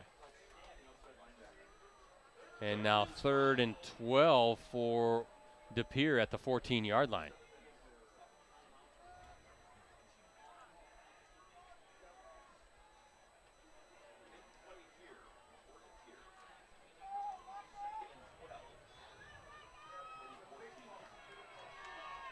Arndt waiting for the snap, see if he can make yet another play. He's on the run again. Briones, John, the chase, knocked away. I think that was number 33. He's thinking he maybe should have had an interception. Cole Fensky, the junior linebacker, getting his hand in on that one. So 4th down, De Pere obviously going to have to go for this.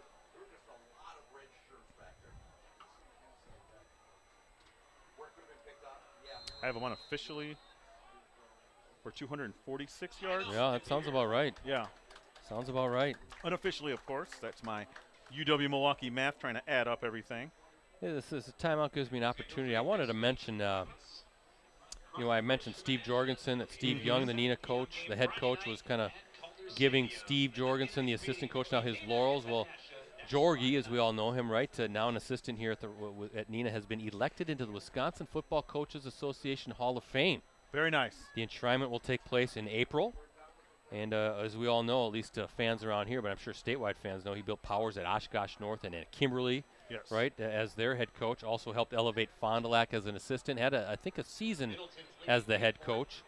But Jorgie led Oshkosh North to the D1 state title in 2000. And then back-to-back Division II state titles with the Papermakers in 07-08. That's when that Papermaker dynasty really first started. He's the one who constructed it, of course, Steve Jones, and not only took it, but added to it. Division III state runner-up in Division III as well, were the Rocket or the Papermakers. And then Jorgie, also a UW Oshkosh Hall of Fame enshrinee in 2022. So a lot of Hall of Fame stuff for Steve Jorgensen. Absolutely well-deserved. So congratulations on the WFCA Hall of Fame. 4th down coming up for Arndt, and watch out, he's on the move. And Briones, somehow, Arndt is able to, did he get in? No. Fisher with the 1st down catch, though, at the goal line. Boy, you almost would like to see the replay of that, because I thought Arndt's knee might have been down right before he threw the ball, but the official said no, already at the goal line. But again, Arndt making things happen. Arndt takes a snap, and he's in for the 1-yard score. Boy, what a play by Arndt, though. In trouble. Looked like he was going to be dropped. Yeah, somehow finds. Was it Baronis? Yeah, Baronis, but somehow finds Fisher. Fisher was trying to sneak his way in, but stopped at the 1. And now Arndt with the 1-yard score. There's no flag, right? I was trying to see what the officials are. It looks like a 2-point conversion.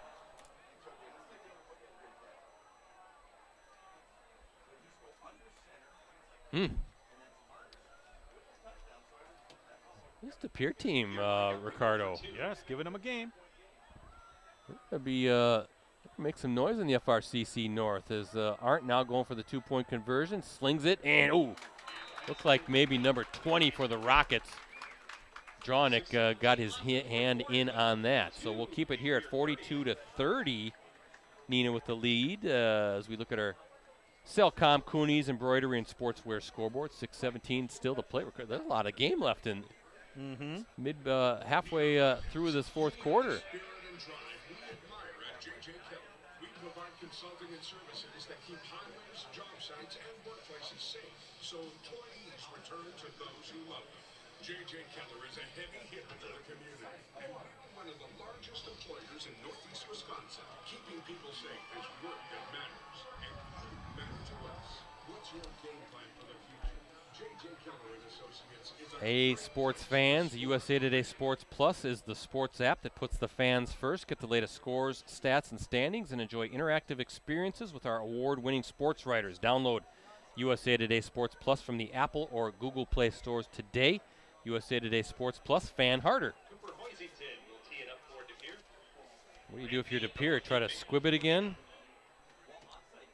I think you have to at this point, Brett, when you're down 2 scores. Could you Oh, do a 3 little- scores, could you- right? 12 points, yeah. No, 2 scores. Oh, 2 scores, 2 touchdowns, right. Could you do a little trickery here? Try to get a big bounce off the turf, maybe? We'll see.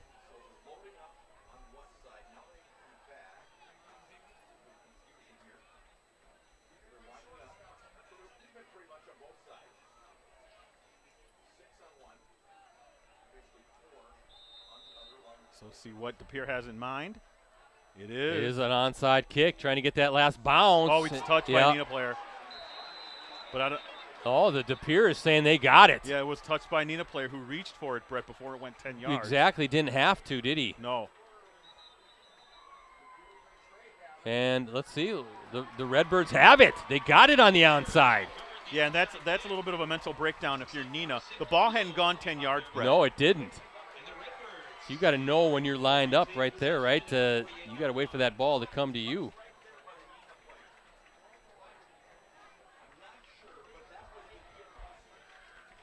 .42-30 with a hot quarterback right now could get pretty interesting with another score.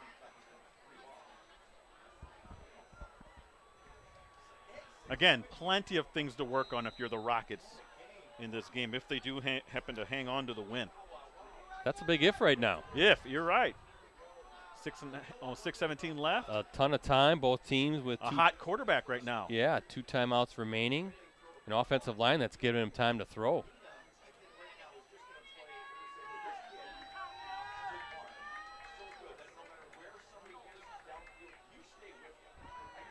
I have 260 yards passing unofficially for Arndt, Brett. 260 yards. Heck of a day for Arndt, and he's got time. Flings it again. That's going to be short. That's going to be short. Oh. I think the DBs, their backs, Young and Dean, they were turned. They couldn't see it. Number 3, Alsma for De Pere, try to come back to the ball. Yeah. Way too much time, though, for Arndt. Oh, he's got a ton of time. But that defensive line has to get home. He's got some arm strength. He He does. doesn't seem like he rarely just steps into a throw. He's always on the run or kind of backpedaling. And that, Brett, if you looked at where he threw that ball, he threw across the field, like Yeah. across the field. I mean, usually you don't want to do that, but he almost completed that.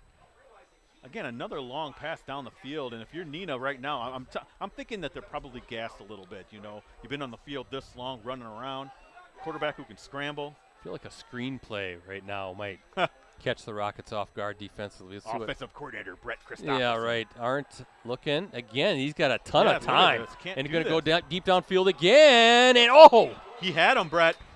He had him. Collins was the defender, and that's Noah Fisher again. He kind of had a step, but just a little too far. Now, I wonder if Neenah would think about sending an extra body, Brett, on the pass rush, because you just cannot have him standing back there 5 or 6 seconds. No, Eventually, with- your defense is going to break down. With how well he's been playing tonight.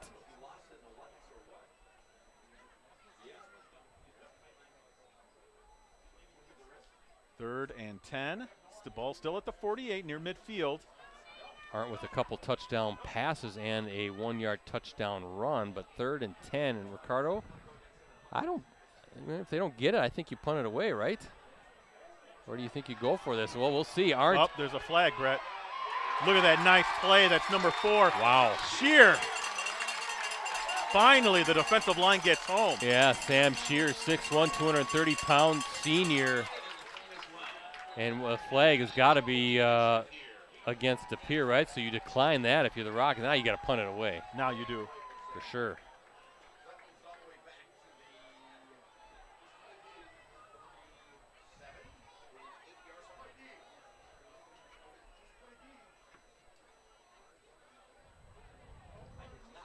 Well, right now the offense staying on the field on this fourth and 20. I believe is that the 38. That'd be 4th and 20. I suppose Ben Strickland, 5:42 to play, saying we're down 2 scores. There's not a whole lot of time left on the clock. We give it to Neenah, and they're going to milk it some more. But you never know. You could punt it. Could be a muff punt, and all of a sudden you recover it again. It's an interesting decision either way.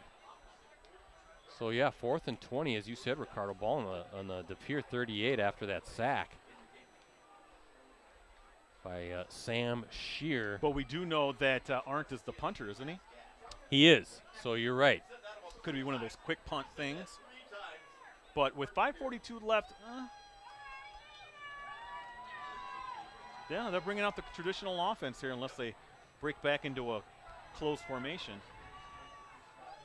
Oh, low snap.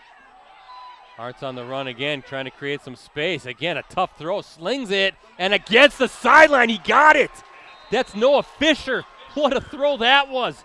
Ricardo, he's kind of, again, not being able to set that back leg and step into a throw. He's kind of side-arming it as he's on the run and finds Fisher on that near sideline for the first down on 4th and 20. What a throw that was now at the 29-yard line. 293 yards passing. Brett, you know, it almost seemed as though the receiver just kind of parked himself right on the sideline there, and Arndt was able to find him after scrambling to his left. That's a hard throw when you're a right-handed quarterback. Absolutely.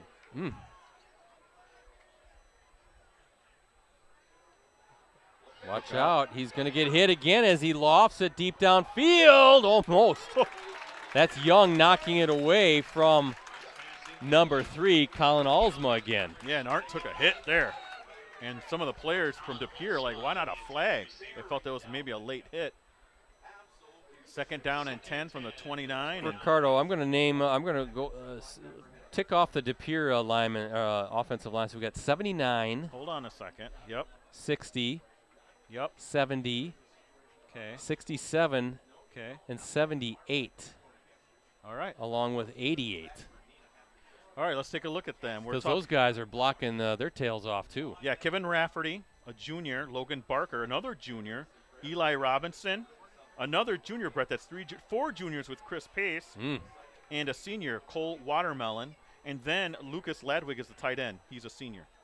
Yeah, those guys doing a whale of a job as Briones gets in there. Now Arndt's on the move. Again, got him. It downfield, and it's caught. And it's a touchdown pass, 29 yards to Hayden May.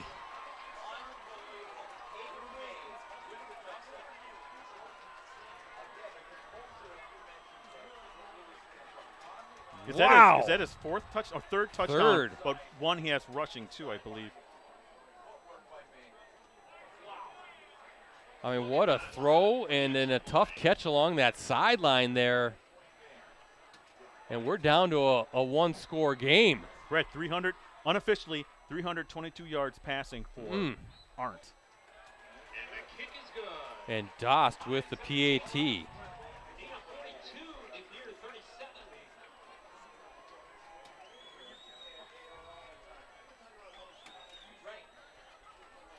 Got ourselves a game, Brett. That pass play again was how long did you have for? 29 yards. 29. 3 touchdown passes from Arndt. And a touchdown run. So Arndt saying, hey, Grant Dean, don't forget about me. Dean with 5 touchdowns. Arndt with the 3 touchdown passes and the touchdown run. This game was 42-24 early in this 4th quarter after the 23-yard run by Grant Dean. And now Arndt with the 1-yard touchdown run with 6:17 to play. 1 game minute later, a 29-yard pass from Arndt to Hayden May coming off of the onside kick recovery. And now a wild game here at Neenah High School. Now, you don't do an onside here. No, I don't. Oh, Oh, well, they're maybe they doing it do. again.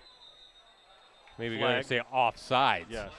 I'm shocked that they try to pull that again, Brett, only because 5:17, 5:16 left. You have That's plenty a lot of of time.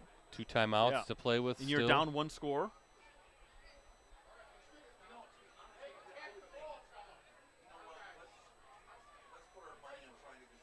This is where special teams is such a critical component.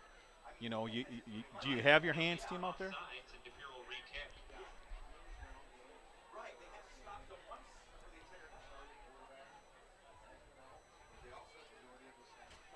I think you got to kick it away now, don't you?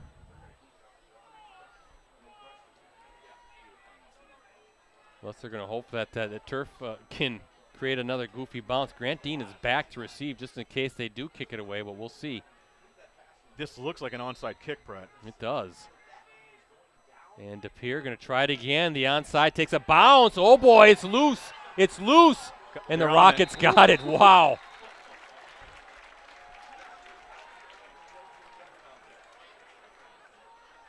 That was number 77 for the Rockets, falling on a Blake Fish, the junior. That thing was bouncing around like a pinball, and Brett, Fish comes up with it. If anything else, this game has been about as entertaining as you can get. For a week 1 Couple game. Onside kicks. We got long, explosive plays, Ooh. crazy quarterback scrambles, and a lot of passing yards. And then obviously Dean, a one-man show seemingly for Neenah, in terms of scoring anyway. But right now, Neenah can put this away. They just need some extended first downs. And we'll see the Rockets can do just that. Yeah, a direct snap to Dean. Boy, the Redbirds were there, but look at Dean moving and shaking and getting a first down. Boy, he was close to being dropped for a loss, but you can see he's got that acceleration, but a little bit of a jump cut, right? Just to clear enough space to let that defender shoot through, and then he was off to the races, reading his blocks, finding his seam, and he gets a big first down in De Pere territory at the 44-yard line. Brett, that's got to be demoralizing for a defense to think you got him behind the line of scrimmage, and then he picks up not just the first down, but 12 more yards. Now they're in De Pere territory. Yeah, Ricardo, they're ready for that direct snap because that's what they've been doing quite a bit. Now there's another one. He takes it, and Dean trying to get his way to the 40. He'll be stopped at the 41. Again, as Ricardo noted, in the third quarter, starting quarterback Evan Van Evenhoven out, lost for the game. Looked like a left arm injury. Still has that ice on that underside of that lower forearm. So the freshman in for the Rockets at quarterback, number 18, Ashton Van Beek, who's done a good job. But they've been using Grant Dean in that wildcat, or not really wildcat, just taking direct snaps. Right. And Van Beek almost becoming the lead blocker. There's another one. Really, the Rockets saying, if you can't stop it, we're going to keep running it.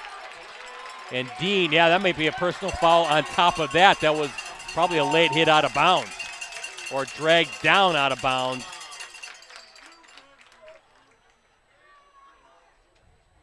That's a 21-yard gain either way. A good, tough, hard run, but the Rockets, right, they're saying, we're going to run this until you can stop it. We're going to direct snap to Dean. Our quarterback's going to be the lead blocker. We're going to use our really good offensive line, the athleticism and the speed that they've been showing all night tonight, and getting chunk plays. And there's another one, and then more yardage on top of that with the personal foul. Brett, I have Dean unofficially 21 carries, 214 yards. Check that, a 5-yard face mask penalty. Okay. So ball first and 10 at the 15-yard line for Neenah, looking to try to put this thing away. There's been a few times where I thought this game's just about over, but De Pere. Yeah, it's 79 total points in this game, Brett. Yeah, and aren't showing that he's a pretty darn good quarterback. Oh, Dean still bouncing. He's out. He's on the run again, and he is in. 15-yard score by Dean. That might have been his most impressive run of the night, Brett. We keep saying that after every one. Looked like he was going to be tackled maybe 3 or 4 times on that run, and the balance is incredible. Folks, do your squats for the youngsters. Do your squats, my friend.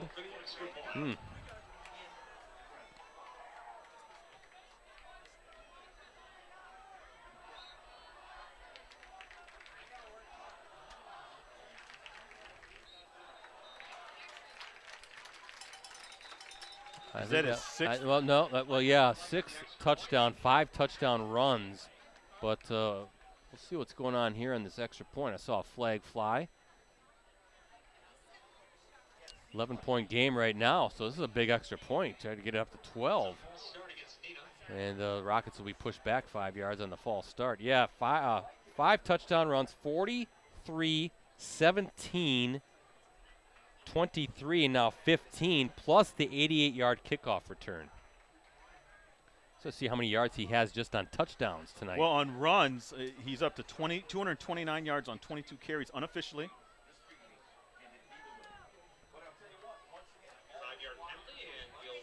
So Wasco now will try the PAT again. Van Beek, the holder. And for the Rockets, want to get this a 12-point game as Wasco is good. We look at our Cellcom, Cooney's Embroidery and Sportswear scoreboard. It's Grant Dean 49, De Pere 37. Yeah. Actually, I'm shortchanging, right? Van Evenhoven had 1. Yes. Or no, check that. That was number 44. It was Chase Collins. Oh, that's right. Yeah.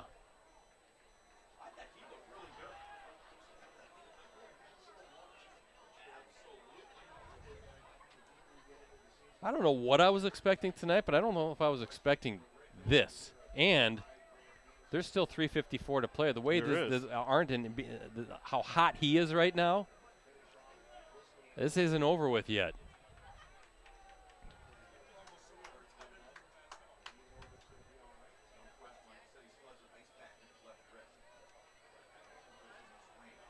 Will kick off for the Rockets.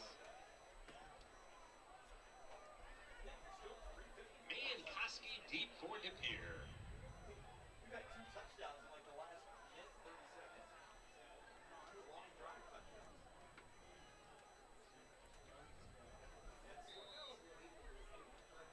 Well, we'll wait for Liam Wasco's kick. Boy, if this is what a precursor to what the season's going to be for us as the varsity game of the week and all the high school football coverage, we're going to be pretty lucky. We're going to be in for a big treat every week. There's Koski looking for an opening. Not there, though.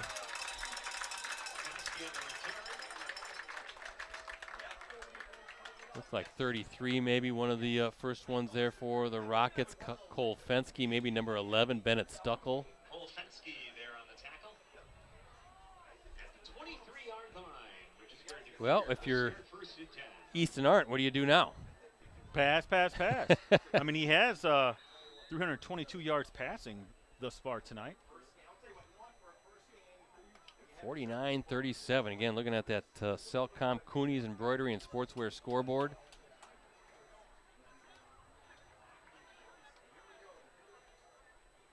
And Arndt on the move again. Setting up a screen opposite side. I think Grant Dean read that. There he was. Yeah, you saw him explode. Kind of blowing that play up, didn't he? To the ball carrier, yeah.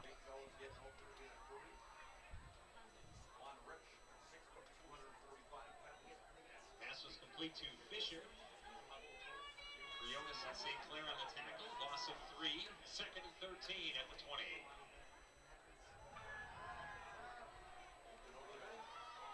Wow. May still up and gets out of bounds and stops that clock. 2 timeouts still remaining for the Redbirds. And the way that offense is moving, the way that quarterback is slinging the ball around this field, I feel like they can get in the end zone pretty fast right now. They certainly do.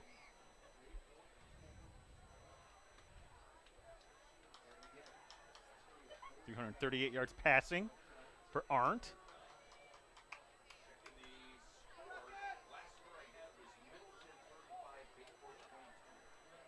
Arndt again on the run and caught.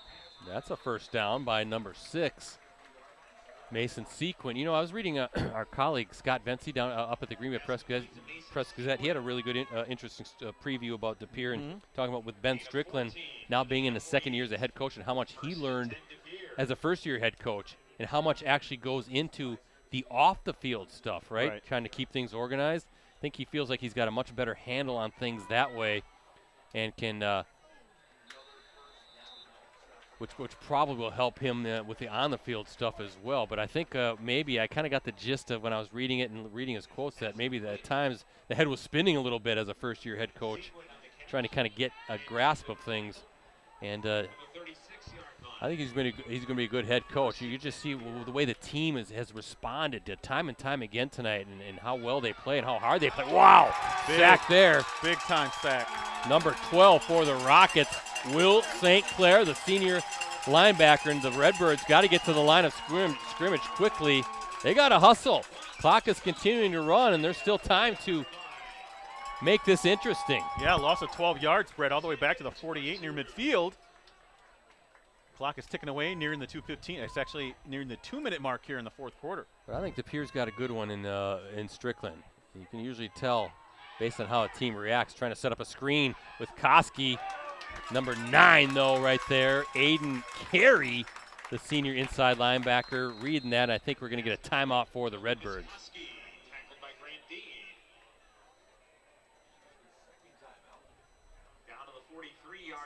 Again, this is unofficial. I have Arndt for 369 yards. Jeez. Redbirds have 1 timeout remaining.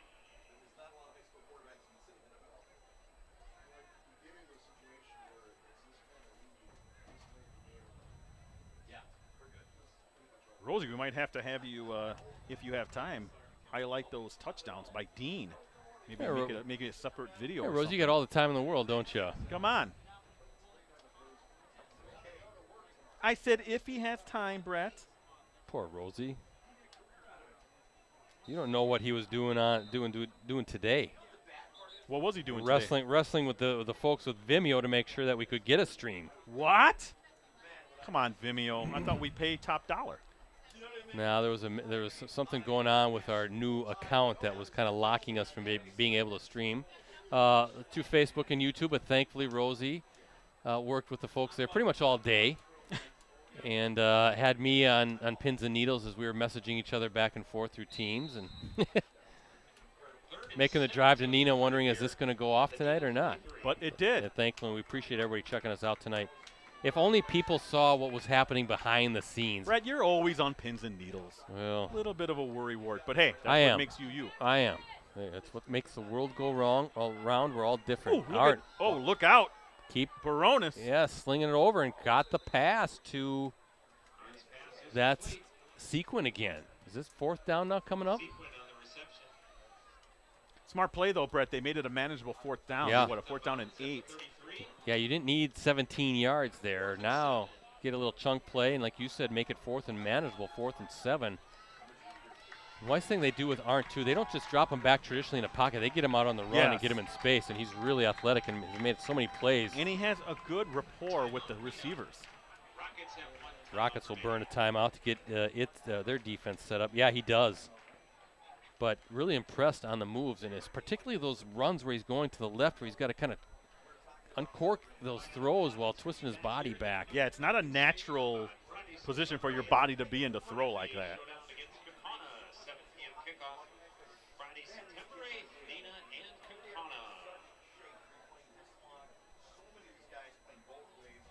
So Middleton does end up beating Bayport. They Brett, did. 35-29. Wow. That's a big win for the Cardinals, isn't it? It is. I think Kaukauna blew out Ashwaubenon 42-14. And I know Appleton North won big over Southwest. It was a shutout from the last time I looked, 35-0, Brett. So I'm going to guess that Appleton North completed the deal. But you know, Bayport, while losing, that gets itself ready for Kimberly, right? The a little bit battle tested. Oh, Arndt tried. And who was that? 82 coming in fast again. Who's that? Connor Briones. Not letting Arndt do his thing back there and kind of using his legs to kind of create some space so that he has time to throw. He wasn't going to let Arndt do that. Gets it in, makes it very uncomfortable for Arndt. Arndt's just got to kind of throw it up, and that might salt it away. Right. But the way this game is going, I'm not ready to say that yet, even with 1:41 to go.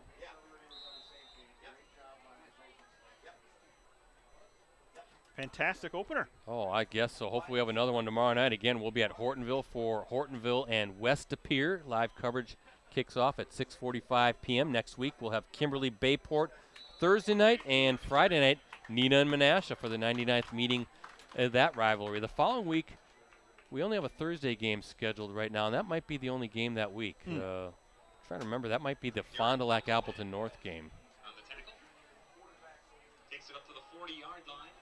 Gain of 6 on the play. But we'll talk about that moving forward. But right now, that's the tentative plan. So kind of load up here these first couple weeks because there's so many good matchups on Thursdays and Fridays.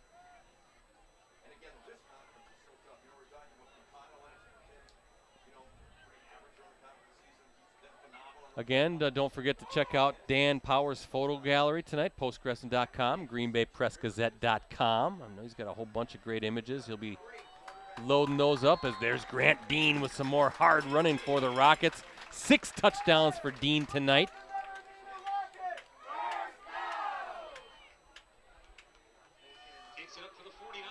And Ricardo will have a column of everything that's happened in week 1 on Sunday. And, as much as I can. Probably a little help from Mike Sherry as well. Yeah. Who was covering that Appleton North game, I believe. By the way, Brett, 245 yards unofficially again for Grant Dean. Heck of a night for him. Big performances from Dean on the Neenah side. Of course, Arndt on the De Pere side. He had 379 yards passing. Ooh. Wow. Unofficially, of course. 3 touchdown passes, right, and a touchdown run. And, of course, Dean with 6 scores, 5 rushing, and 1 kickoff return. I think that Dean run will add a little bit more to the stat line, and I think that will be the way this game comes to a close. What a first battle it was, a first varsity game of the week live stream for us. Rockets with the 49-37 victory as we look at our Cellcom Coonies Embroidery and Sportswear scoreboard. Neenah 1-0 on its brand new field at its brand new high school. Ricardo, I know you want to give us some thoughts before you head down to the field. Well, I think the number one thing that comes to mind is just the versatility of the Neenah offense. Now, we're hoping that Van Evenhoven is that's just a minor injury and he'll be back for the bulk of the conference season. Because if he is, this gives the FVA one of the most explosive offenses when you look at the ground game, some of the passing game, just overall that offensive line's top tier. This is a very, very good team. They got to clean some things up, especially on the defensive end, right? Because the coaches are never going to be happy. You're giving up almost 400 yards passing. Right. That's got to get cleaned up. But they do have some components there on defense that you're going to assume are going to get better. So this is a team I predict is going to be in the top 3. That this game has not changed my mind. Grant Dean, possible state player of the year in terms of for our Valley player of the year, I should say. Possibly if he keeps this up, you never know, right? But he's versatile. He scores a lot of touchdowns. On the De Pere side, Brett, I love the moxie that this kid Arndt showed. He was running for his life making so plays. many times. How many times did we say, how did he complete that? They have something really nice there to kind of build with. Now, the thing is, with the FRCC, they're going to run into a lot of teams that have good defenses. Bayport. West now, they took it on the chin. West De Pere. Pulaski. So is this going to be one of those things where they're going to be a lot of these shootouts? I mean, if that's the case, you got to feel pretty good with Arndt, but that defense needs to clean things up as well. Let's not forget that the De Pere defense did allow a lot of explosive plays. Yeah, they did, but I think they got to feel somewhat good about where they're at or how it played out. I mean, you don't want to lose, but there was a couple times, like I said, it's like, boy, they're one roundhouse away from being out of it. Next thing you know, it's a 1-score game in the fourth quarter and an onside kick away from maybe possibly winning this thing, Yeah. But Neenah, too, clean some things up defensively. I think that's number one. Offensively, this team's going to be fine, isn't it? It absolutely is. And look, it's the first game of the season. You're gonna have some warts here, but anything can be cleaned up, Brett. We know a lot of teams. Hey, see you later, Jim. We know a lot of teams evolve, right, during the 8 or 9 game season here. Oh yeah. So if this team is playing its best ball, come late October, early November, that's what you want to see. And that's what it always is, right? That's exactly right. It's only week 1, so next time we see the Rockets will be week 2, and we'll probably see them later on in the season. And it's always fun. We always did that, like with Kimberly Appleton North, some of those top teams. Fun to see how they looked in the beginning of the season comparatively to how they look at the end of the season, and typically they're always just a better team, and that stands to reason that great coaching staff's going to get the best out of these guys. They're going to keep learning, keep building, and keep improving, and it should be fun actually to watch De Pere and see how they fare in the next week against Wausau West and moving forward. So fun game to start. 49-37 is the victory, and Ricardo, I'm out. we'll get you on the field as you get down there. Yes, guys, we'll see you next week. Next week, I got Thursday a at wedding to go Papermaker to. Stadium. So I will. All right, guys, gentlemen, nice night. Enjoy the rest of your weekend. Yeah, you too. And let me run down the scoring before we shut things down. De Pere got on the scoreboard first, 32-yard field goal by number 15, Logan Doss, made it 3-0 with 7:46 to go in the opening quarter. That capped a 14-play drive. Then the Rockets with 3 straight touchdowns, all on the ground by Grant Dean. A 40-yard run, a 3-yard run, and then the final one, a 17-yard run with 11:52 to go in the second quarter, made it 21-3 Rockets. De Pere answers a 59-yard touchdown run by number 10, Caden Champers, with 10:48 to go in the quarter, made it 21-10 Rockets. But Grant Dean and Neenah answering quickly on the ensuing kickoff. 88 yards for Dean on the score. That's after he kind of muffed the kickoff, scooped it up, and down the far sideline he was, and it made it 28-10 Neenah. De Pere scoring with 29.1 seconds to go in the first half. A 41-yard pass from Easton Arndt to Mason Sequin. That capped a 12-play, 95-yard touchdown drive, 28-17 Neenah at the half. Then kind of trading scores back and forth there for a while in the second half. The Rockets opened the second half quickly with a 14-yard touchdown run by number 44, Chase Collins. Made it 35-17 Rockets. De Pere answering a 28-yard pass from Arndt to Colin Alsma with 6 minutes to go in the third. 35-24 Neenah with the lead.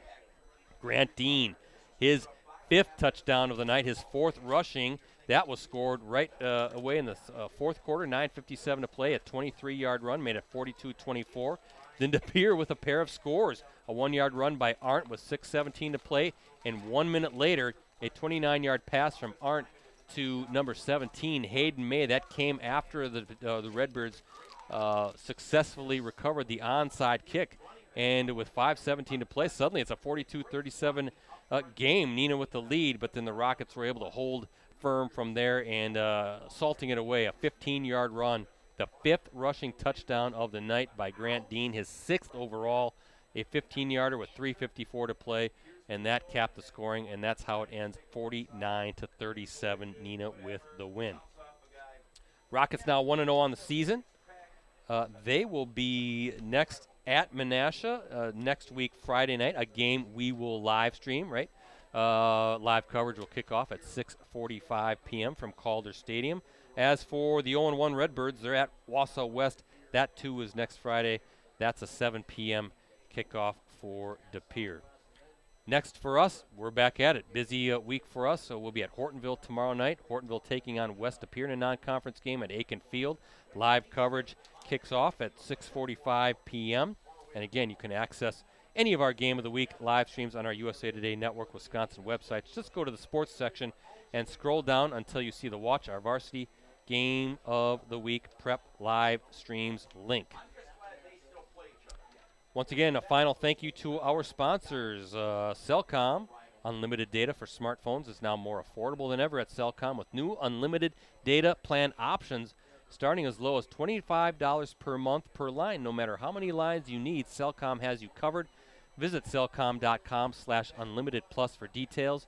And Cooney's Embroidery and Sportswear. They have the skills and experience to customize your apparel and spread the word about your organization. Contact them today at 920-731-0922 or send them an email at Cooney's, COONEYS 0922 at sbcglobal.net. So for Ricardo, for Rosie, and as always, the crew with USA Today Network Wisconsin, this is Brett Christopherson signing off from the brand spanking new Neenah High School. Once again, the final score tonight, a Week 1 thriller.